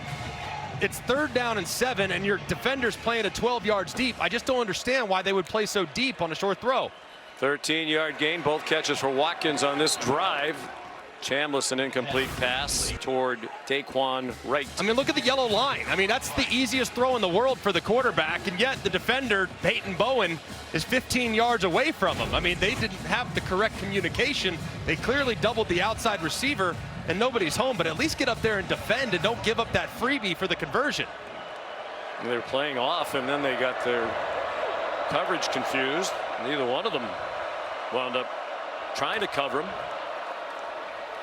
Chambliss, pressure coming, and that one is incomplete. Diving interception attempt for Guillory, the true freshman from Houston out of Klein Oak. Now a similar situation. It's 3rd down. Will they continue to play that off coverage, or will they get up a little bit more and challenge these wide receivers and slow down their routes to allow that pass rush to get home? What would you do? I would get up there and I'd get a little tighter. I'd get much closer to the line of scrimmage and not give them so much space outside. Pressure, and it is incomplete. Behind Stribling. Guillory, the coverage again. Flag down late. Crowd thinks it's going to be for a personal foul against Oklahoma, as they booed when they saw the flag fly. Personal foul, roughing the passer, number 65. Contact above the shoulders. That's a 15-yard penalty. Automatic first down. And a huge call against Jaden Jackson. It would have been 4th down and 10 at the 41. And I don't love it at all. I mean, Jaden Jackson's just trying to play. That's brutal. He's trying to rush the quarterback. He's engaged with the left guard, Delano Townsend, and he's not trying to do anything malicious. There's no malicious intent there. That's just, I don't like that above the call. shoulders either. I mean, he's shoving him in the shoulder pad. Venables understandably frustrated with that one. That's brutal. Yeah, and it's not just a bad call, but the timing of it, right? It's going to be 4th down and 10 on the 41-yard line. Now they're in field goal range. It's at least a 3-point penalty at the moment. Could easily become a 7-point penalty in a heartbeat. Venables' frustrations completely understandable. I don't blame him. Deuce Alexander the catch and run. Michael Boganowski the tackle, 6-yard gain. Crowd still booing.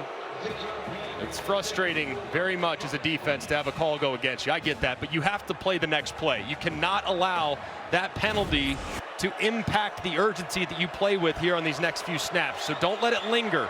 Break it now.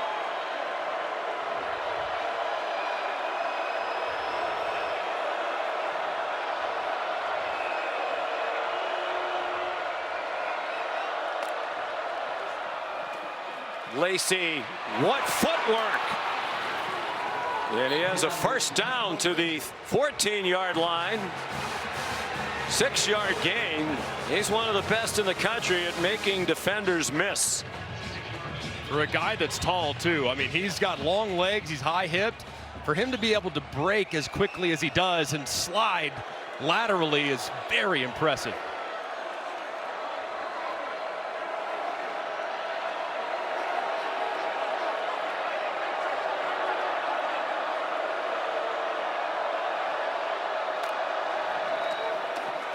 Chambliss stopped for a loss. Well, that penalty was huge. Let's bring in our rules expert, Matt Austin. What say you, Matt? Yeah, Sean, I agree with you and Greg about the hit from the front. I don't think it was above the shoulders at all. But watch number 16 come in late from the right-hand side of the screen. Puts his helmet right in the quarterback's back. So I would like to think that maybe the referee saw that as a combination of the two hits, because that hit by 16 was definitely late, and getting the helmet in the back like that can hurt. Yeah, well, that's not what they announced. It also looked like Ole Miss might have been guilty of hands to the face on Jackson. High throw, incomplete pass. Tight coverage again by Cortland Guillory on Dejan Stribling. And Stribling almost went up and made a play here. This would have been a heck of a catch. Big and strong, gets one arm on it, but can't quite reel it in. And now a 3rd and 11. Haven't seen a ton of pressure this drive on 3rd down from Oklahoma. This would be the spot where I'd be thinking it might be coming. Do they bring the heat or they drop it out? But here in the red zone, might be more willing to play coverage and drop out. Chambliss pulls it down, takes off running. And he slips as he tried to cut. And he goes down about 3 yards short of the line to gain. And now a decision for Lane Kiffin. He's had a number of big decisions today. Both sides lean on analytics. And after some consideration, Lane sends the field goal team on, trying to make it a 12-point lead. Yeah, I agree with this. If it's 4th and 2 or less, maybe 4th and 1, then I'd strongly consider going for it. But on 4th and 3, that's a little bit tougher. So in a game in which your defense is playing well, I'm good with taking the field goal. Now Carnero. The leg hang on the offense. 5-yard penalty. What a nice work down. Shouldn't be an issue for Carnero. It's the funniest thing, though. Anytime you just adjust the 5 yards, you take a delay game, it's amazing what the miss percentages do as far as going up. So I would hope it doesn't have an impact on Carnero, but sometimes it does with crazy well, sometimes kicking when you're close and you're over by the hash mark, it's actually better to back up a little bit. It's not quite as severe an angle. Still just a 30-yard kick. Carter Short, the snapper. Oscar Bird, the holder. Boy, these kickers are so good. All over college football. We have 2 standouts here today. Nice drive, engineered by Chambliss, paid off by Carnero. It's 25-13 Ole Miss. Official sponsor of the College Football Playoff. Nothing stops Rams. There's the Taco Bell Live Más student section. Only one student section can claim the title of Live Más student section of the year. Who will take home the trophy this year? Students joined by many alums back for homecoming weekend on a rapidly improving weather day here in Norman, Oklahoma. Lucas Carnero's had a perfect day. Decides to bounce this one down the field. Did it go out short of the pylon? Yes, it did. Usually just bangs him through the end zone. But the sun coming out, the breeze has picked up. It was not doing anything when the game started, but now with the sun out, there is a breeze into the face of Ole Miss. So perhaps that was why Carnero didn't try to boot it through the air out of the back of the end zone. Sure, and now you look at how things have gone in this game. It's been pretty much ideal for Pete Golding and this Ole Miss defense because they have done a great job in kind of limiting what Oklahoma's done here after the first 3 drives. They've had to defend just 29 offensive snaps. That's down from 84 against Georgia a week ago. Just more than 1 yard per play. The last 5 possessions for Oklahoma. 4 of the 5 have resulted in no yards or a negative. This is going to be a big gainer. Xavier Robinson, touchdown! 65 yards.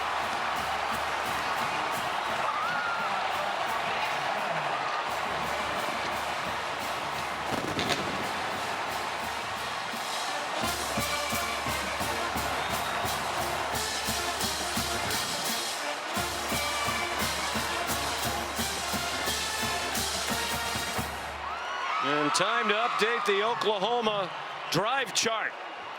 That changes the stats in a hurry. Tate Sandell makes it 25-20. The Ole Miss D's played so well today, but they've given up a couple of really big plays for touchdowns. And watch Wydett Williams right here. Watch him as he tries to make a play. He just gets lost. I mean, the back is up inside, kind of lost in the mesh. He all of a sudden decides to go too far inside. They lose leverage of the football to the outside. And that's exactly where Robinson gets to for a massive play. And a gotta-have-it moment, it felt like, for Oklahoma to find something offensively. Poor pursuit in the back end defensively from Ole Miss leads to a big play and a much-needed score.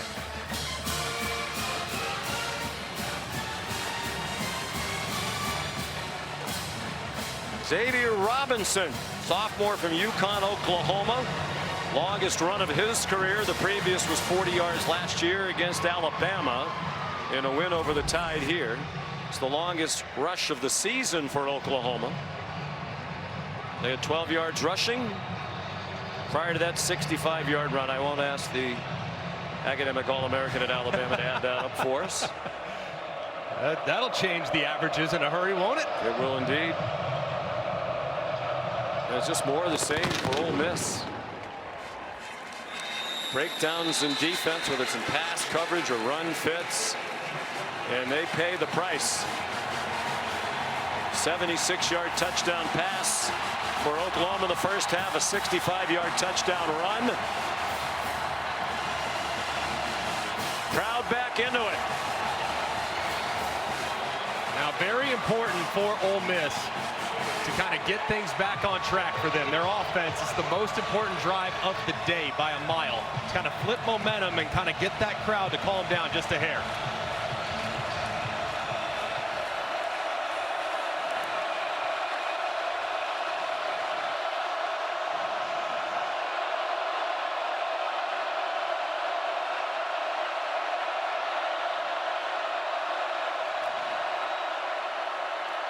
That pass batted high in the air, and it falls incomplete.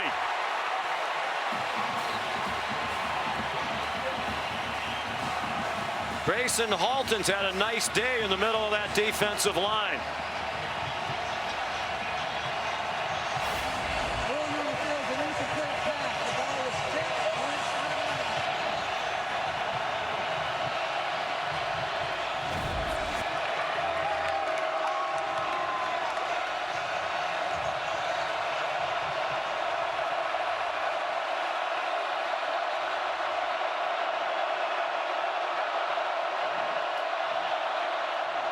Trying to quiet the crowd with a run. That won't work. Lacey stopped for a short gain by our Mason Thomas. Well, last week at Georgia, they had a 9-point lead. And when it got tight late, Chambliss did not respond well with the crowd going crazy in Athens. He finished 1 for his last 10. He told us this week, I need to do a better job of finishing games. 20 minutes and change to go here. They're ahead by 5 now.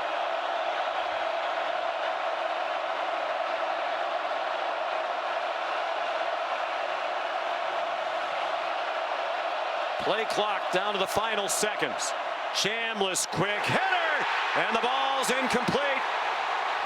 Never possessed by Daquan Wright with Kendall Daniels there for Oklahoma.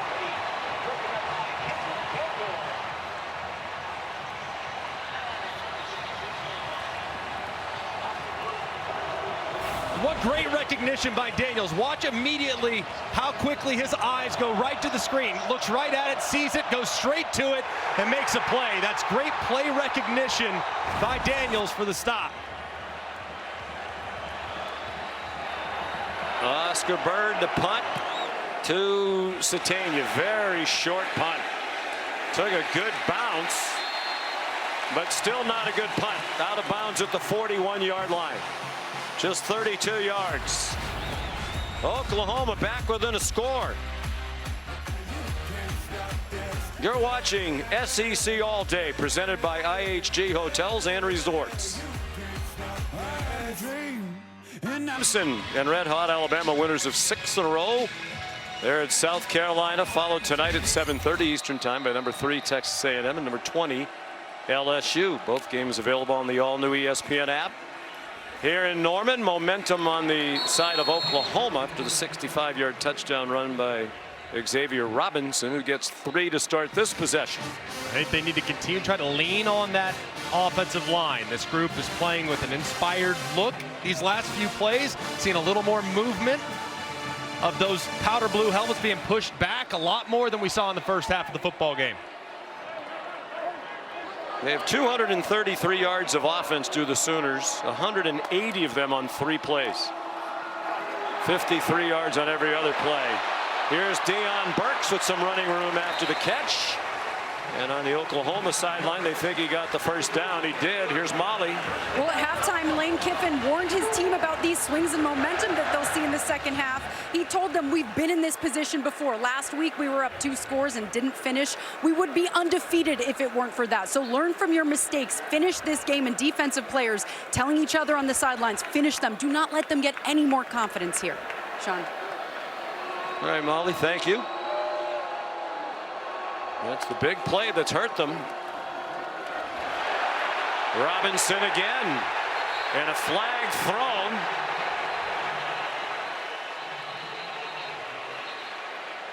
Looked like it was a hand that got up into the face mask of Robinson. Saw his head kind of turn to the right. Might be tacking 15 onto this. Well, that's what the crowd thinks. They cheered as soon as they saw the flag thrown from the far side of the field. Personal foul, face mask. Defense, number 44. 15-yard penalty from the end of the run. It is first down. Andrew Jones, the linebacker. And you can see the right hand up there on the face mask of Robinson, twisting his head all the way to the side. And the official on the far side is the one that saw that head turn. So a good call. 7-yard run, 15-yard penalty. Oklahoma's at the Ole Miss 28-yard line. Robinson remains the running back. Mateer faked it to him. Mateer takes off running. John Mateer inside the 15 and shoved out of bounds near the 12 by Chris Graves Jr. A lot of quarterbacks do their damage in the scramble drill on 3rd down, but that's not really where Mateer does it. 3rd down, he keeps his eyes downfield. 1st and 2nd, he'll take it with his legs, and this time he does it for another nice gain. 16 yards. He was chased away from the pocket by Jamarius Brown. Well, the defense shouldn't be tired. As you mentioned earlier, it's a low snap count. Oklahoma's run only 34 offensive plays to 66 for for Ole Miss rather. Cam Franklin made the stop on Mateer after a 1-yard play.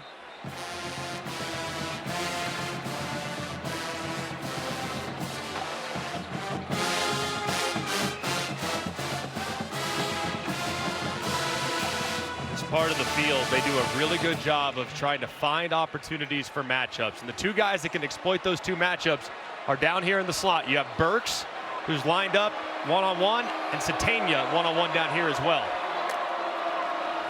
Matier looks in their direction, pulls it down, has some running room, and then runs out of room. He was hoping for a block from Burks. He didn't get it. And Gushigan took down his former Washington State teammate from a year ago at the 10-yard line. So a huge third down here. Ole Miss would desperately love to force a field goal try and retain the lead in the final minute and a half of the third quarter. If I'm Matier, I'm looking up to the top. I have two defenders on my two best weapons. Those are the two guys stacked up top I'm looking at. Satania went in motion again, dangerously close to heading up the field. Robinson heads to the end zone. Touchdown!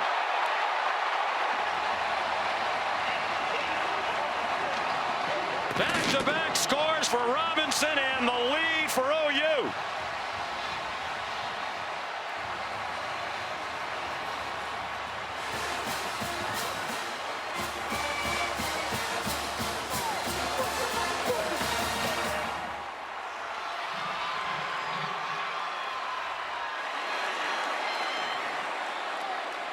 First lead of the day for the Sooners. And they're going to go for two. They'll try to make it a 3-point lead. Go for Dos, brought to us by Dos Equis.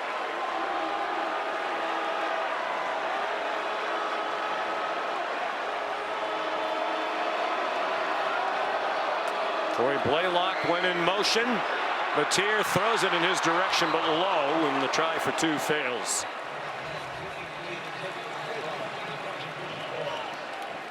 Xavier Robinson, a two-touchdown game, back-to-back scores to give Oklahoma the lead.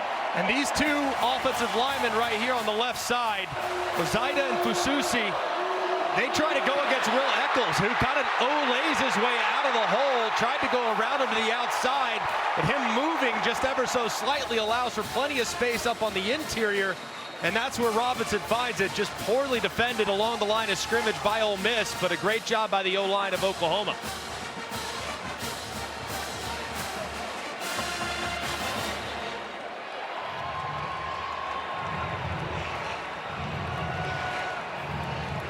His second career 2 TD game. Had one against Alabama last year, when they struggled through a 6 and 7 year. That loss by Alabama here probably kept the Tide out of the college football playoff. Oklahoma's already matched its win total from last season. 6-1 entering today. And now with the lead with 1:04 to go in the third quarter. And Tate Sandel's kickoff is another touchback.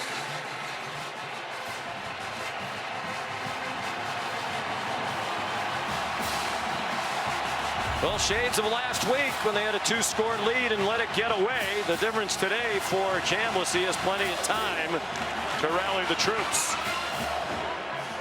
This is a massive drive for Ole Miss, too.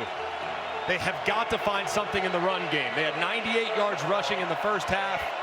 So far, just 9 in the second half. They have to find something in the ground because the pass rush is turned up from the Sooners' front.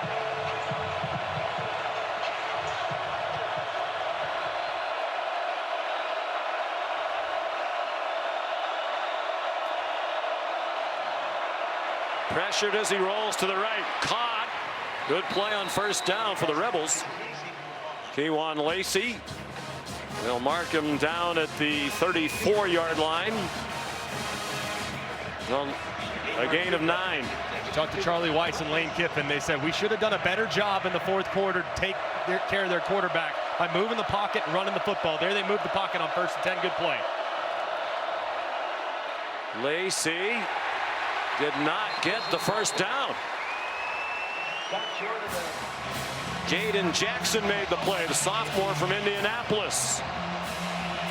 Normally in short yard situations with Ole Miss, you see a direct snap, but they've had 3 off-target snaps from their center, Bryson Sanders, today. Do they trust going with the direct snap, knowing their center's been a little bit off target with the shotgun snaps today? I would say so.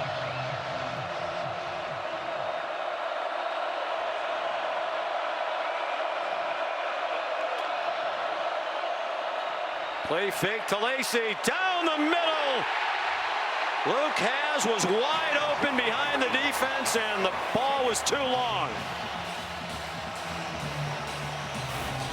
Man, he had him. It's perfectly designed, it's perfectly executed. He gets behind the defense, but it's a tight end. It's not a receiver. You have to give him a little bit more air to allow him to run underneath it. And Charlie Weiss knows it was a big missed opportunity. They'll go for it again on 4th down. No surprise, they did it earlier in the half. So I'm okay with it here because it's 4th and really short. Now they line up Daquan Wright, the tight end, as if he might go under center. He does not. Chambliss pressured, first down. Harrowing play for Ole Miss. Chambliss just got it off, got it to Daquan Wright for a first down on the last play of the 3rd quarter. Very entertaining first 3 quarters here in Norman. ESPN's presentation of college football on ABC will return after this message and a word from our ABC stations. Side, you had to get tight turn by Daquan Wright. You had to negotiate Jaden Hardy off the edge. You had to throw it sidearm around the defender. That was a lot going on a 4th and inches play that was critical. They did well to get the throw off, and then they needed to run after the catch with the help from the Wallace block for the 4th down conversion.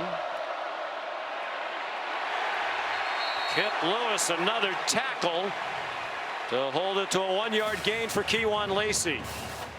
Man, that was a big tackle by Kip Lewis, because if Kewan Lacey somehow breaks that tackle, he's one-on-one with the safety with a lot of grass.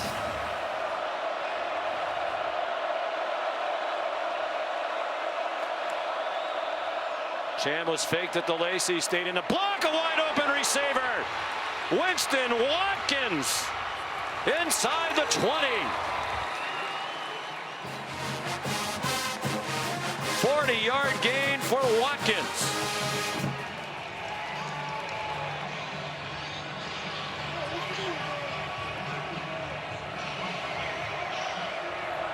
And Chambliss over 250 now for the 6th straight start. Daquan Wright went in motion, trying to seal the block for Kewan Lacey, who's down inside the 15. And a moment ago, it was such a great play by Kip Lewis to tackle in the open field. This time he doesn't get any reroute on the wide receiver. He has to collision that wide receiver. He lets him go to the inside. There's plenty of space, and it's a well-timed and accurate throw by Chambliss, but one great play by Kip Lewis, and then not so great on the 2nd down, led to a big play.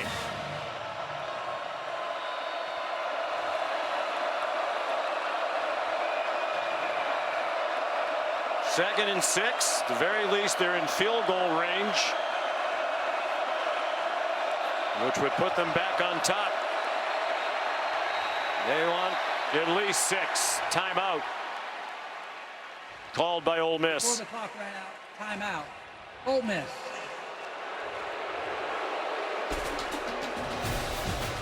$13:15 to go. Another dandy in the SEC here on ABC. A week ago,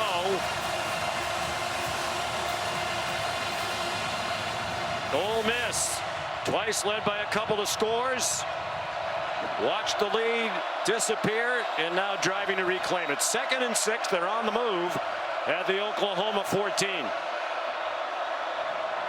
Trinidad Chambliss, 20 out of 39 for 261. He's rushed for 47. Lacey's rushed for 80 on 20 carries. He has scored 2 touchdowns. They faked it to him. Immediate pressure. He got it off to Daquan Wright, who got dumped in the flat by Robert Spears Jennings, senior safety from Broken Arrow, Oklahoma. So far, this pass rush from Oklahoma here in the 2nd half has been much more disruptive. But here, looking right now like it's going to be a bit of a flat top. But I think they'll probably bust out of that, because you don't want to give up an underneath completion or broken tackle for a conversion. Chambliss takes off running, needs the 8, and he got past it. There's his mom, Cheryl, who's been to every one of his games since high school.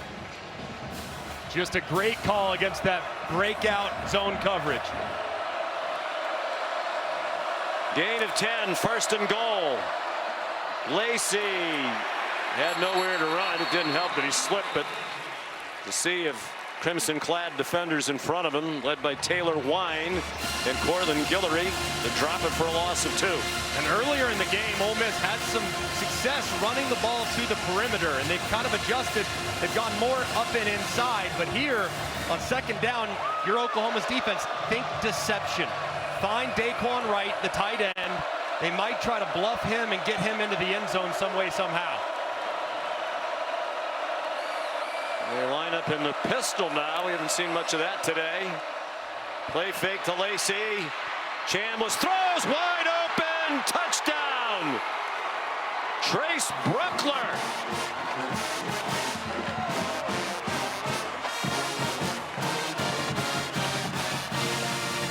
His first touchdown of the season. Just his 3rd catch of the year. And what a drive led by Cheryl Sun. 75 yards, 11 plays, 4.5 minutes. And it's shaping up as a classic here in Norman. They're going for 2. They have Austin Simmons back on the field.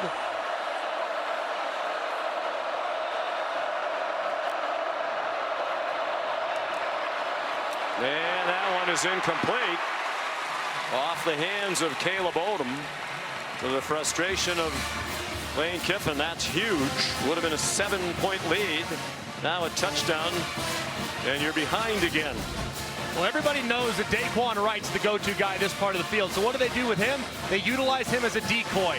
And then you slip the other tight end out the other direction for some great misdirection. He actually even goes to the ground. This is a throwback play that is so difficult for the defense to defend, especially when you have a tendency that shifts towards one player. He becomes the decoy, you throw away from it, and it's an easy walk-in score for the Rebels on a tremendous drive. Bruckler on a likely target in his first year at Ole Miss after 4 at New Mexico. Had 5 touchdown catches for the Lobos over 4 years, 2 of them last year. His first score as a Rebel.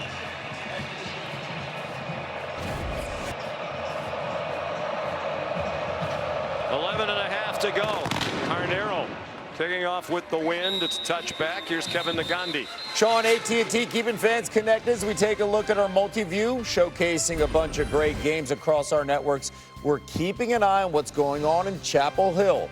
ACC Network. Number 16, Virginia, double-digit favorites, but tied right now against Bill Belichick's Tar Heels with under 3 minutes to go. Back to you.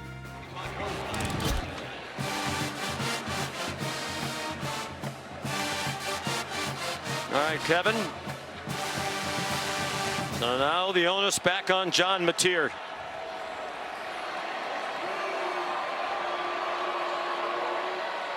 He's 12 out of 17 for 160 and a touchdown. Xavier Robinson has taken over as the primary ball carrier with great success. A 6-yard gain. Jaden Yates made the tackle. Transfer from Marshall.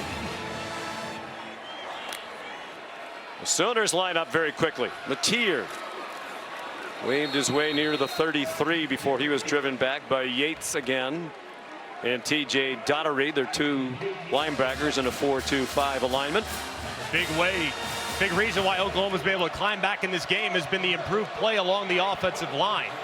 They've really done a great job here in the second half of reestablishing the line of scrimmage a couple yards downfield. Now here on a 3rd and 3, do you trust them or do you throw it? I'd probably throw it, knowing I trust my quarterback a little more than I do that offensive line. Late substitution on the defensive front, and now Oklahoma scrambling to shift. Robinson, what a second half he has had. Dragging Rebels with him to the 41-yard line and a 1st down.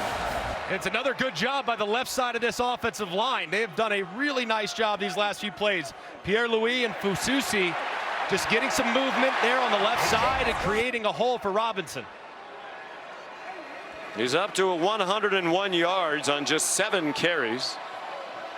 His career high is 107. That game last year against Alabama we've referenced a couple of times, in which he scored twice.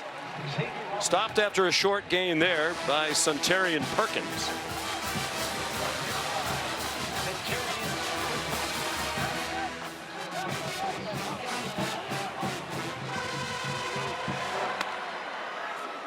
He lined up pretty quickly. Mateer, look out from behind. He escaped from Uman Mielen, but got back near the line of scrimmage, not quite there. Finished off by Cam Franklin.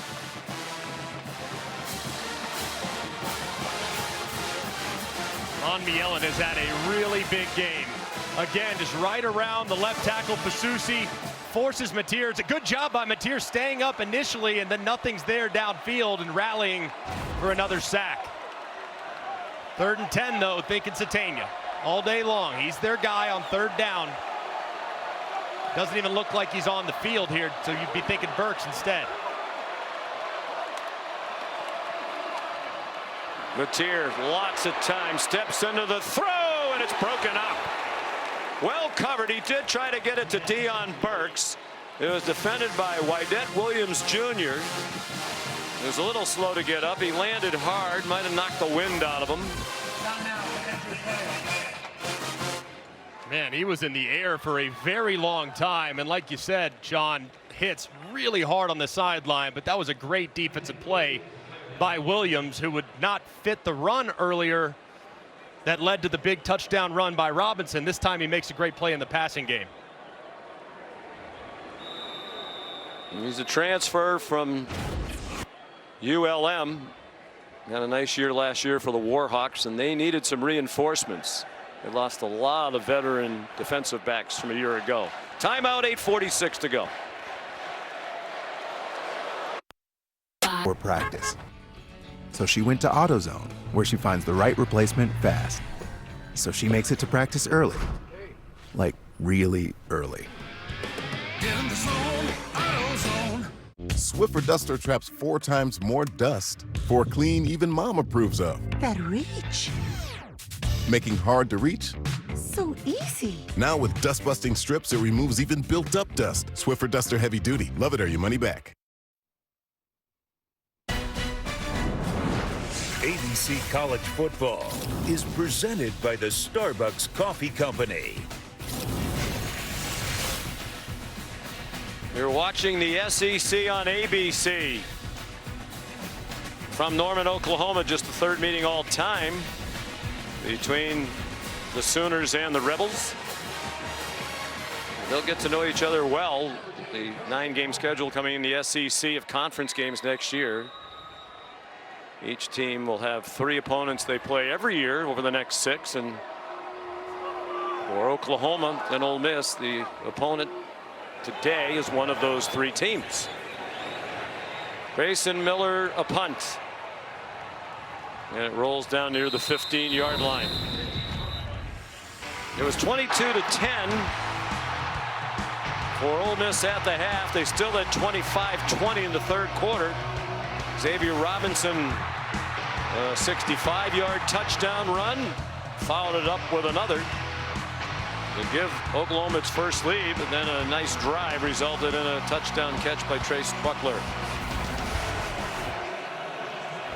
So a 5-point lead for Ole Miss.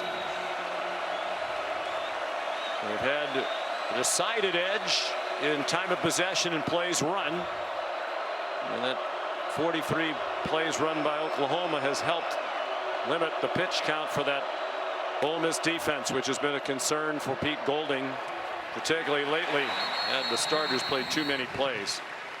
Nothing for Lacey on 1st down, Molly. Well, on Ole Miss's sideline, quarterback Trinidad Chambliss gathered together some of his lead wide receivers in a circle, and he was very animated, telling them, I trust you. This game is coming down to you guys. And Chambliss also spent a lot of time talking to head coach Lane Kiffin about strategy and finishing strong.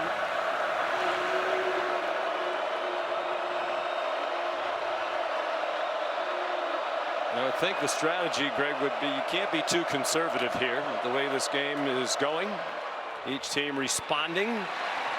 He's 4 for 4 in the fourth quarter today with that strike to Trey Wallace. He stopped well short of the first down.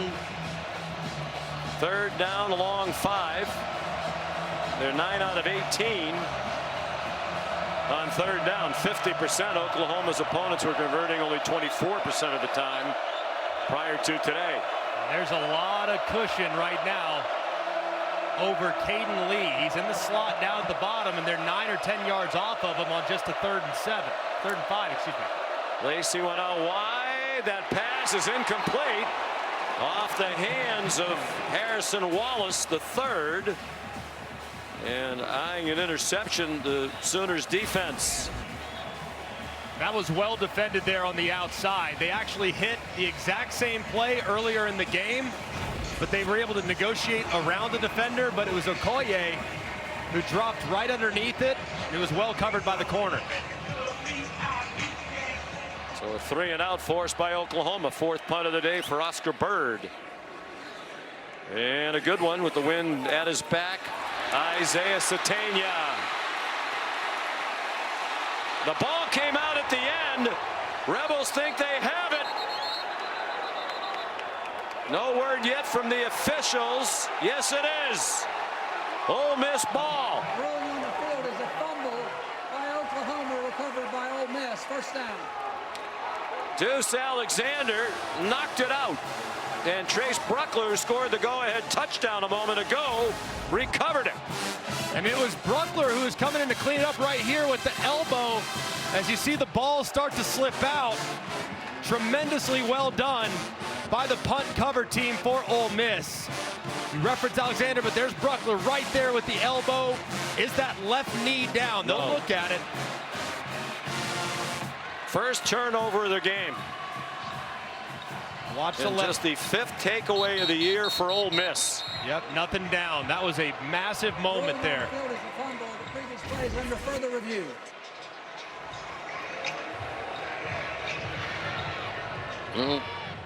Been a very quiet day in the replay booth. This seemed to be pretty obvious that he wasn't down, but they're going to take a look at it anyway. 7:04 to go. A 5-point game. Popeye's $6 Big. Came at the end of a 20-yard return. It looked like it was going to set up Oklahoma in great shape. Instead, it's the Rebels celebrating. The first takeaway for either team in this game. Just the 5th for Ole Miss this season. They started the day with 4, tied with Oklahoma for the fewest in the SEC. They're going for the knockout punch. Chambliss on target. Winston Watkins, what a second half the freshman's had. Out of bounds at the 10-yard line. Just a beautiful throw there by Trinidad Chambliss, working the safety to the far side, knew he had one-on-one, and he drops it in there perfectly as they decide to go for the jugular on sudden change. And now they're knocking on the door again. It was already a career day for the true freshman Watkins in terms of number of catches, yards. That's up to 4 catches and 111 yards after a 43-yard play. Our Mason Thomas the stop on Trinidad Chambliss.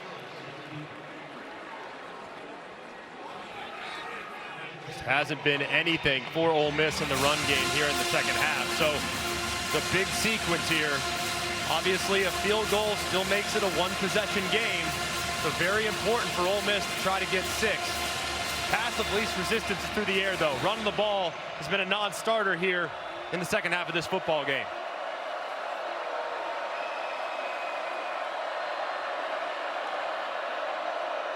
Eleven explosive plays now for Ole Miss today. After that 43-yard play to Watkins. Oklahoma hadn't given up more than 6 in a game all year. Lacey knocked back. Jaden Jackson another play for a 2-yard deficit for Ole Miss. 5.5 to go, and a huge 3rd down and goal here from the 16. Very, very dicey situation if you're the quarterback here. You cannot throw it into traffic. I would anticipate just a 3-man rush, drop 8 coverage from Oklahoma. They've utilized quarterback draw with success today. Might even see a screen, but you cannot take any unnecessary risks here in a low percentage probability of creating a conversion. As much as they'd like the touchdown and the 2-score lead, you don't want to give away a field goal. In an 8-point lead, and Lacey stopped at the 20. Kip Lewis again with Owen Heineke.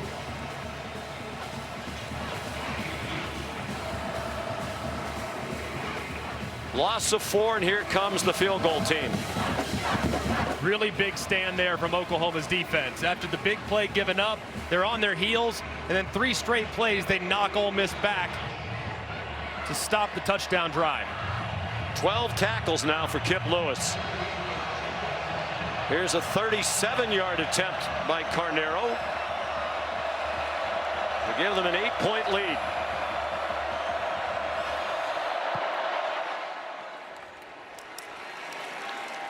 Not only does he make all of them, they're almost all straight down the heart. That was just a little left of center. So it's an 8-point game. Oklahoma needs a touchdown and a 2-point conversion. 4:09 to go. We'll take a look at today's college football rankings, brought to us by Prudential. Well, UCLA had a nice little stretch, but Indiana brought them back to earth today. Big one for A&M tonight, trying to stay undefeated. Alabama and South Carolina right after us. And Syracuse poised for a comeback. Yes. In Atlanta. Don't count out the Orange. No. No. They're a fourth-quarter team. They're a fourth-quarter team, Sean. You're going to be fine. Who do you like in that Vandy, Missouri game? Another ranked against ranked matchup? Man, such a tough one. I love both those teams. Like, they're both very complete. I lean Vanderbilt. I think Vanderbilt has better quarterback. Diego Pavia is playing as well at that position as anybody in the sport.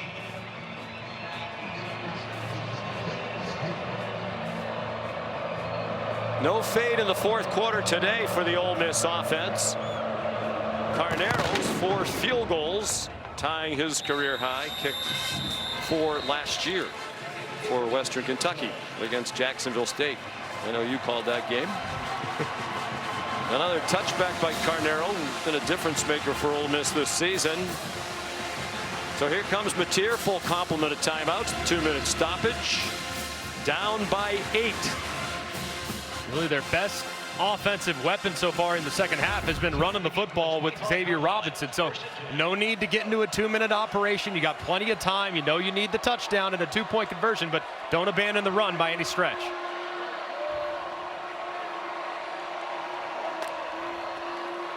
Short set by Mateer. Good catch of a throw behind him by Deion Burks. He comes up just short of the first down with a 9-yard gain. The clock goes under 4 minutes to go.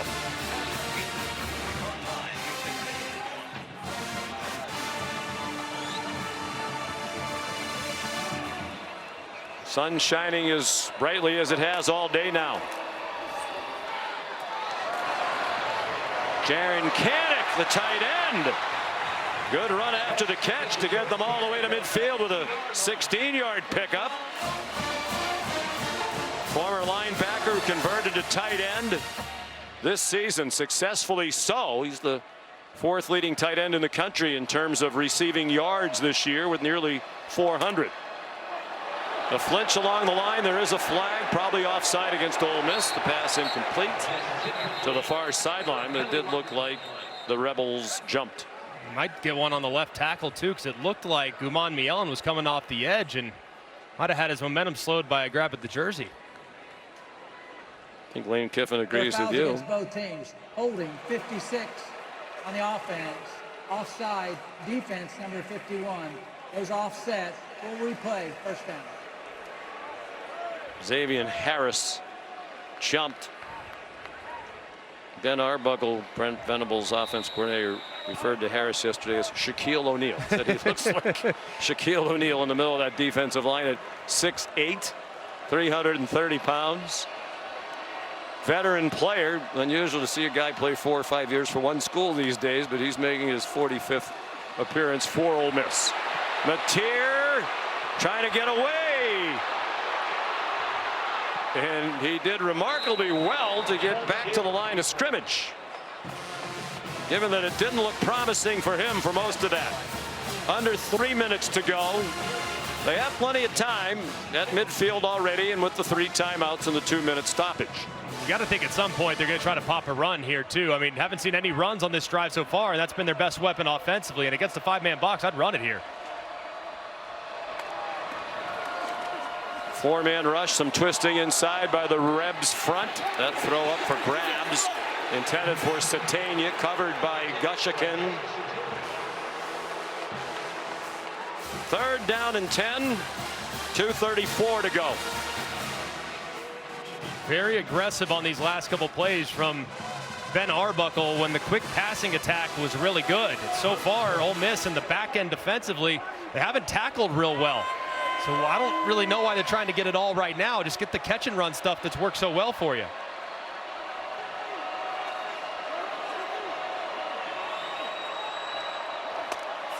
Four out of 11 on 3rd down, the Sooners.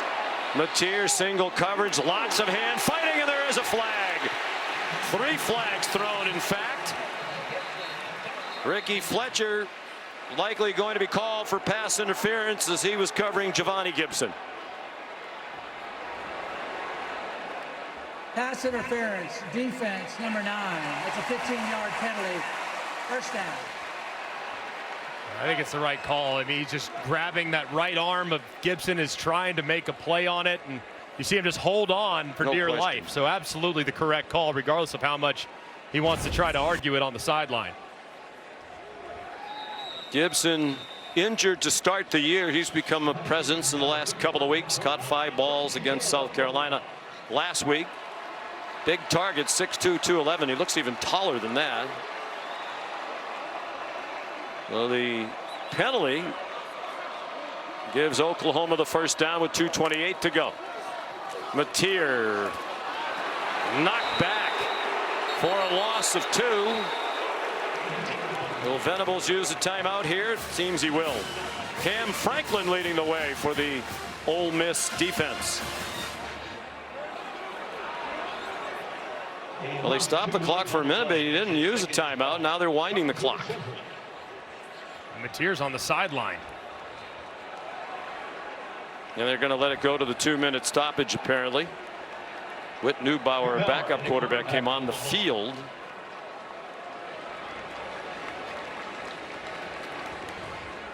So a timeout with 2 minutes to go. Ole Miss 34, Oklahoma 26. Oklahoma in a back and forth game. He's had some decisions that worked well, some that backfired. The All-State playoff predictor with a win, 73% chance they're in the playoff. With a loss, just 30%. Whit Neubauer is the quarterback on 2nd and 12. So John Mateer on the sideline. Xavier Robinson, the ball carrier, and Neubauer comes out. Mateer back in after 1 play. 7-yard gain.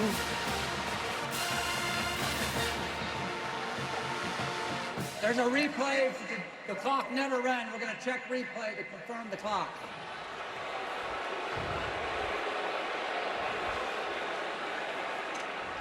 They're going to use replay to see how much time should have come off the clock. The clock didn't move.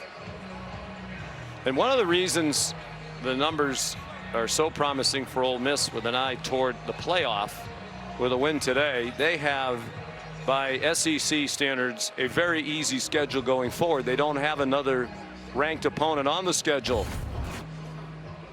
South Carolina, Citadel, and Florida are all in Oxford. Only 1 road game left today, and that won't be easy. The Egg Bowl in Starkville. Set the clock to 1:52, and there'll be 40 on the play clock, please. And the converse is true for Oklahoma. They have a brutal schedule left. 4 more games after today, all against ranked opponents. Look at that Ole Miss schedule too. 2 of those 3 very difficult games are at home, and of course the Egg Bowl, anything can happen. But at that point, you're sitting there 10-1. Might not matter the result of the Egg Bowl. You never want to say that about your playoff candidacy. Still plenty of time. I think one of the reasons Venables hasn't been using any of the timeouts, he knows they have plenty of time. They're going to go for it on 4th down all the way. Doesn't want to leave Ole Miss time. Mateer throws. Breaking open was Jaron Kanak, and the throw was not on target. Lydette Williams Jr. trying to get into coverage on Kanak. He had a step for sure, but here, big 4th down, and the most reliable guy for Oklahoma has been Satania. He's lined up in the slot at the top. He's the guy that you want to find a matchup for. So if you need to motion him, motion him. If you need to move him, move him. But he needs to be the guy you're looking in the direction of. I'd anticipate Ole Miss trying to double him. 0 for 1 on 4th down. Passive rush. Mateer incomplete. Over the head of Giovanni Gibson.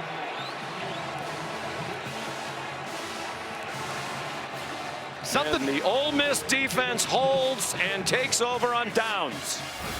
And this is just a mistake by Mateer. It's 4th and 5. You need to think about the conversion before you think about going for the jugular. He's got Satania wide open.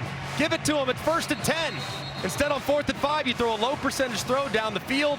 You got it right there. Take it. Don't agree with the decision by Mateer on these last handful of snaps being as aggressive as he was down the field when a lot of the underneath completions were there.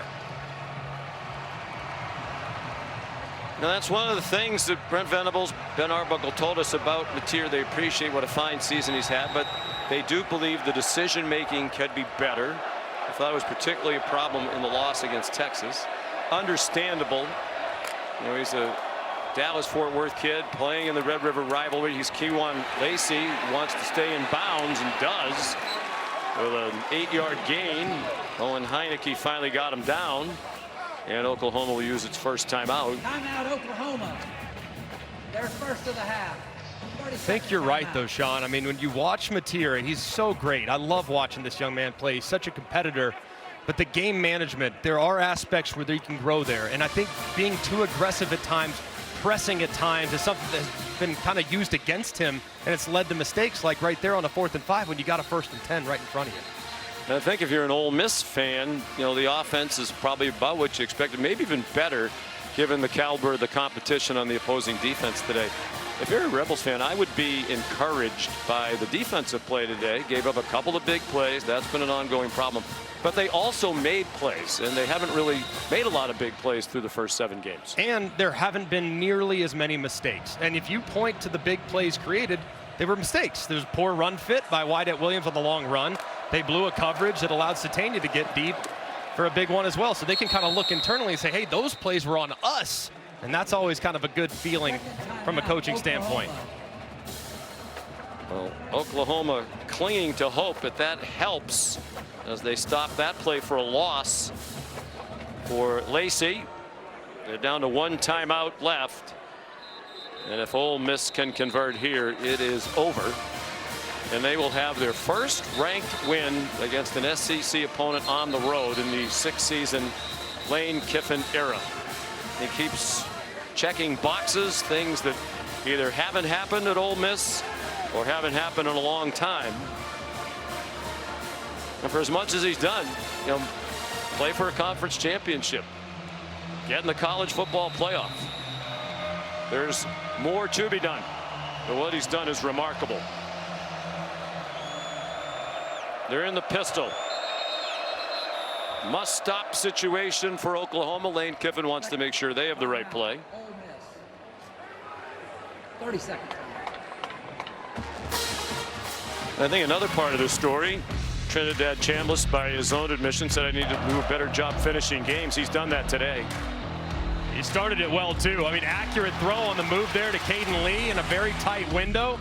He's also been really smart with his legs. 3rd and long situation, anticipating a 3-man rush. He sees it, decides to go with quarterback draw, and does a really good job of splitting defenders to get the necessary yardage. And here, on the throwback play to Bruckler, he plays it perfectly. Eyes are to the right, gets all the defenders to look over in that direction towards Daquan Wright, and then he finds Bruckler out backside for a big touchdown.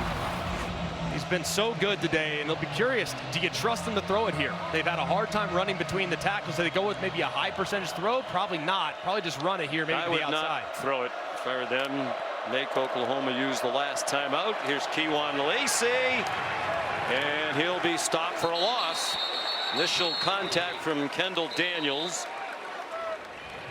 So that was big. It was second down and short, and then a couple of big plays by the defense. So faint hope for John Mateer, but they're going to get the ball back, barring an unforeseen circumstance. Was second down and 2. They turned it into 4th and 4. Meanwhile, Cham was the first player to throw for 300 against Oklahoma since Jackson Dart of Ole Miss did it last season, October 26th. He also threw for 311. Chambliss is 315 today on a career high 24 completions and 44 attempts. And now Oscar Bird has to make sure he gets the punt off. And the dangerous Satania back deep for it. Would he even kick it to him or kick it out of bounds? They're angling it toward the sideline. But a fair catch made at the 17. So no timeouts, a minute 3 to go. And they have to go 83 yards and get a 2-point conversion. As an offense, you work this play, this situation all throughout fall camp, all throughout the season on your last practice. It's usually the last thing you do. The biggest thing on a 2-minute drive is to get the drive started. You have to get positive yards on that first play. Quick completion, get it to a guy, allow him to run with it, and always be mindful, knowing there's no timeouts for that sideline. Absolutely cannot take a sack at any point in this drive.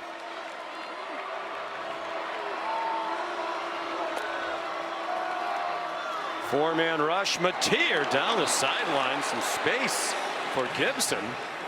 And the ball was over his head. This is not the time, if you're the Ole Miss Rebels, to have a bust in the secondary.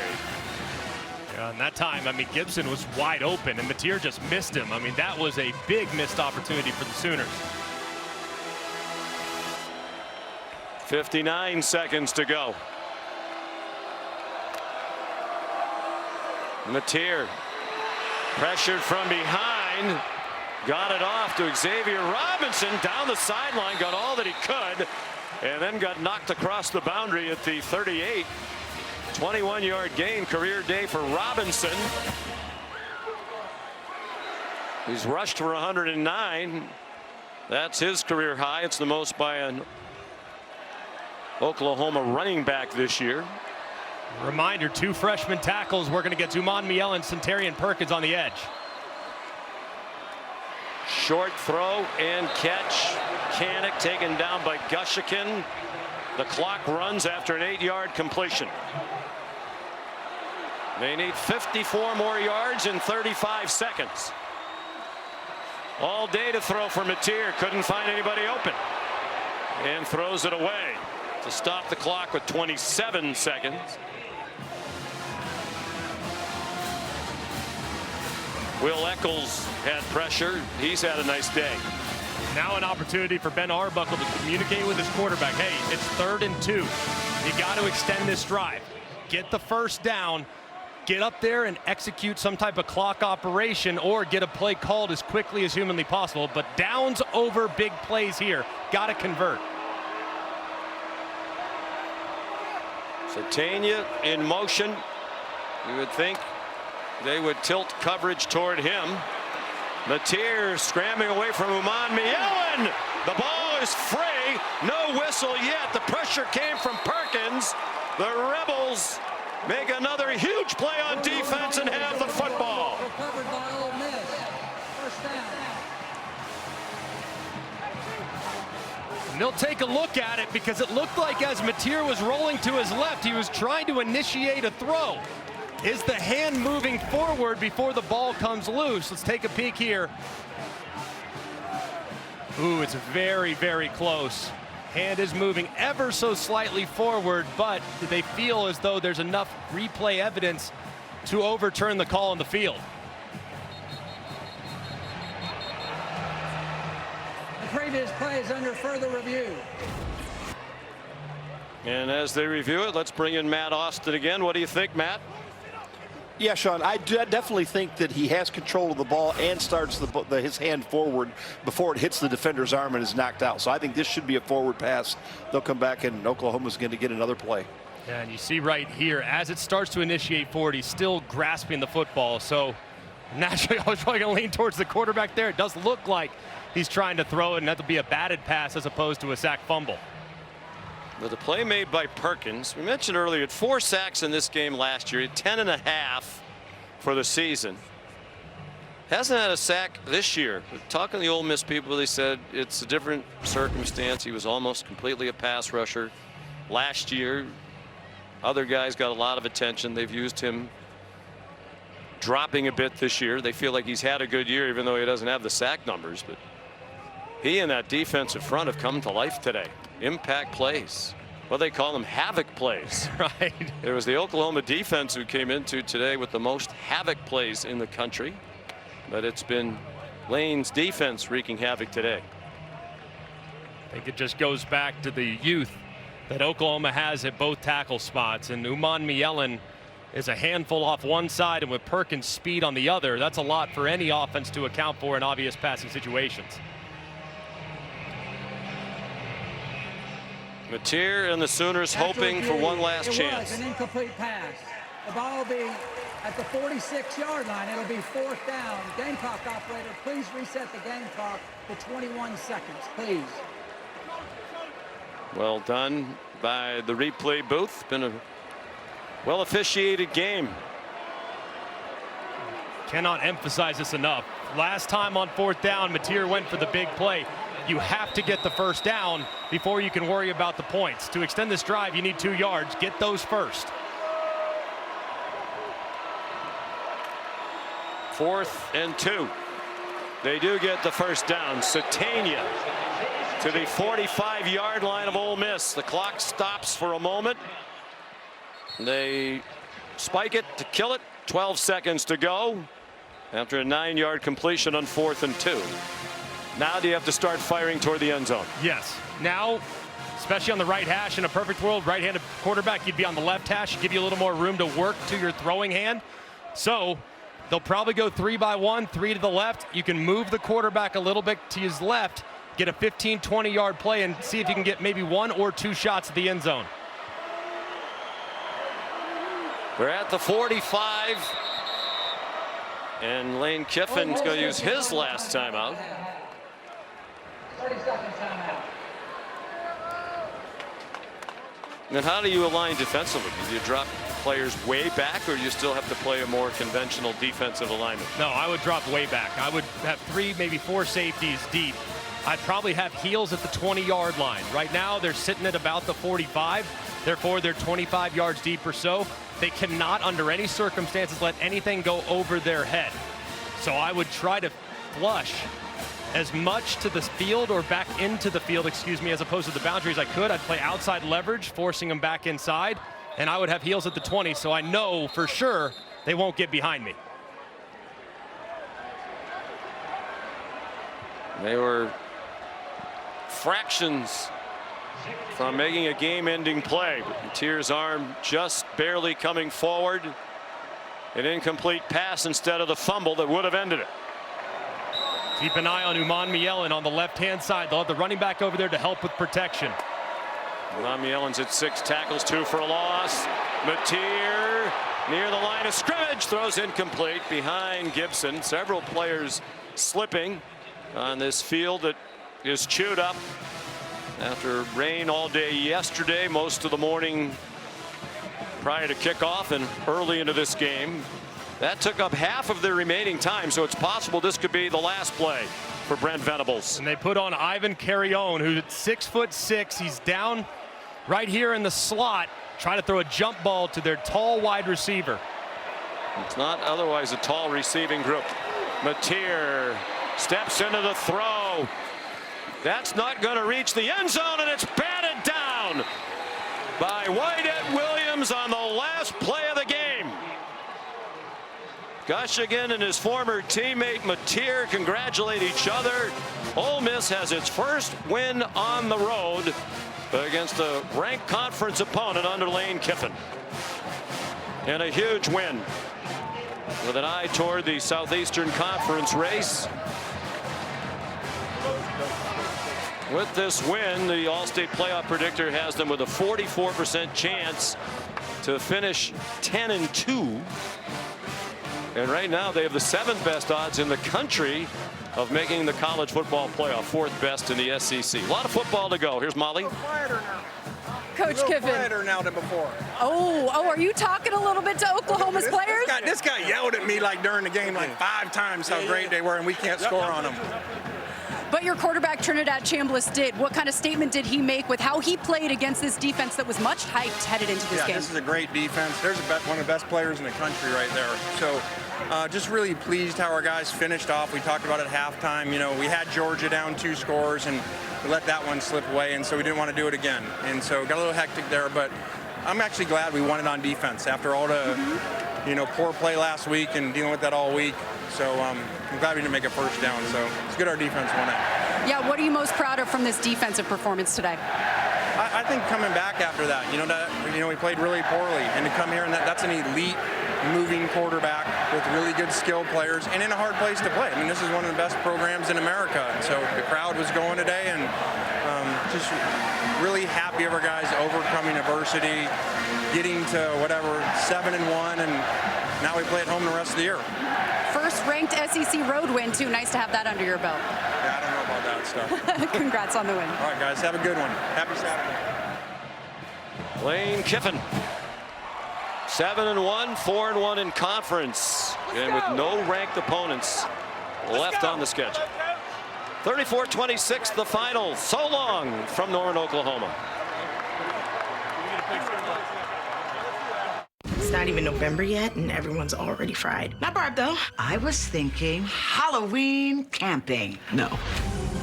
It was a Go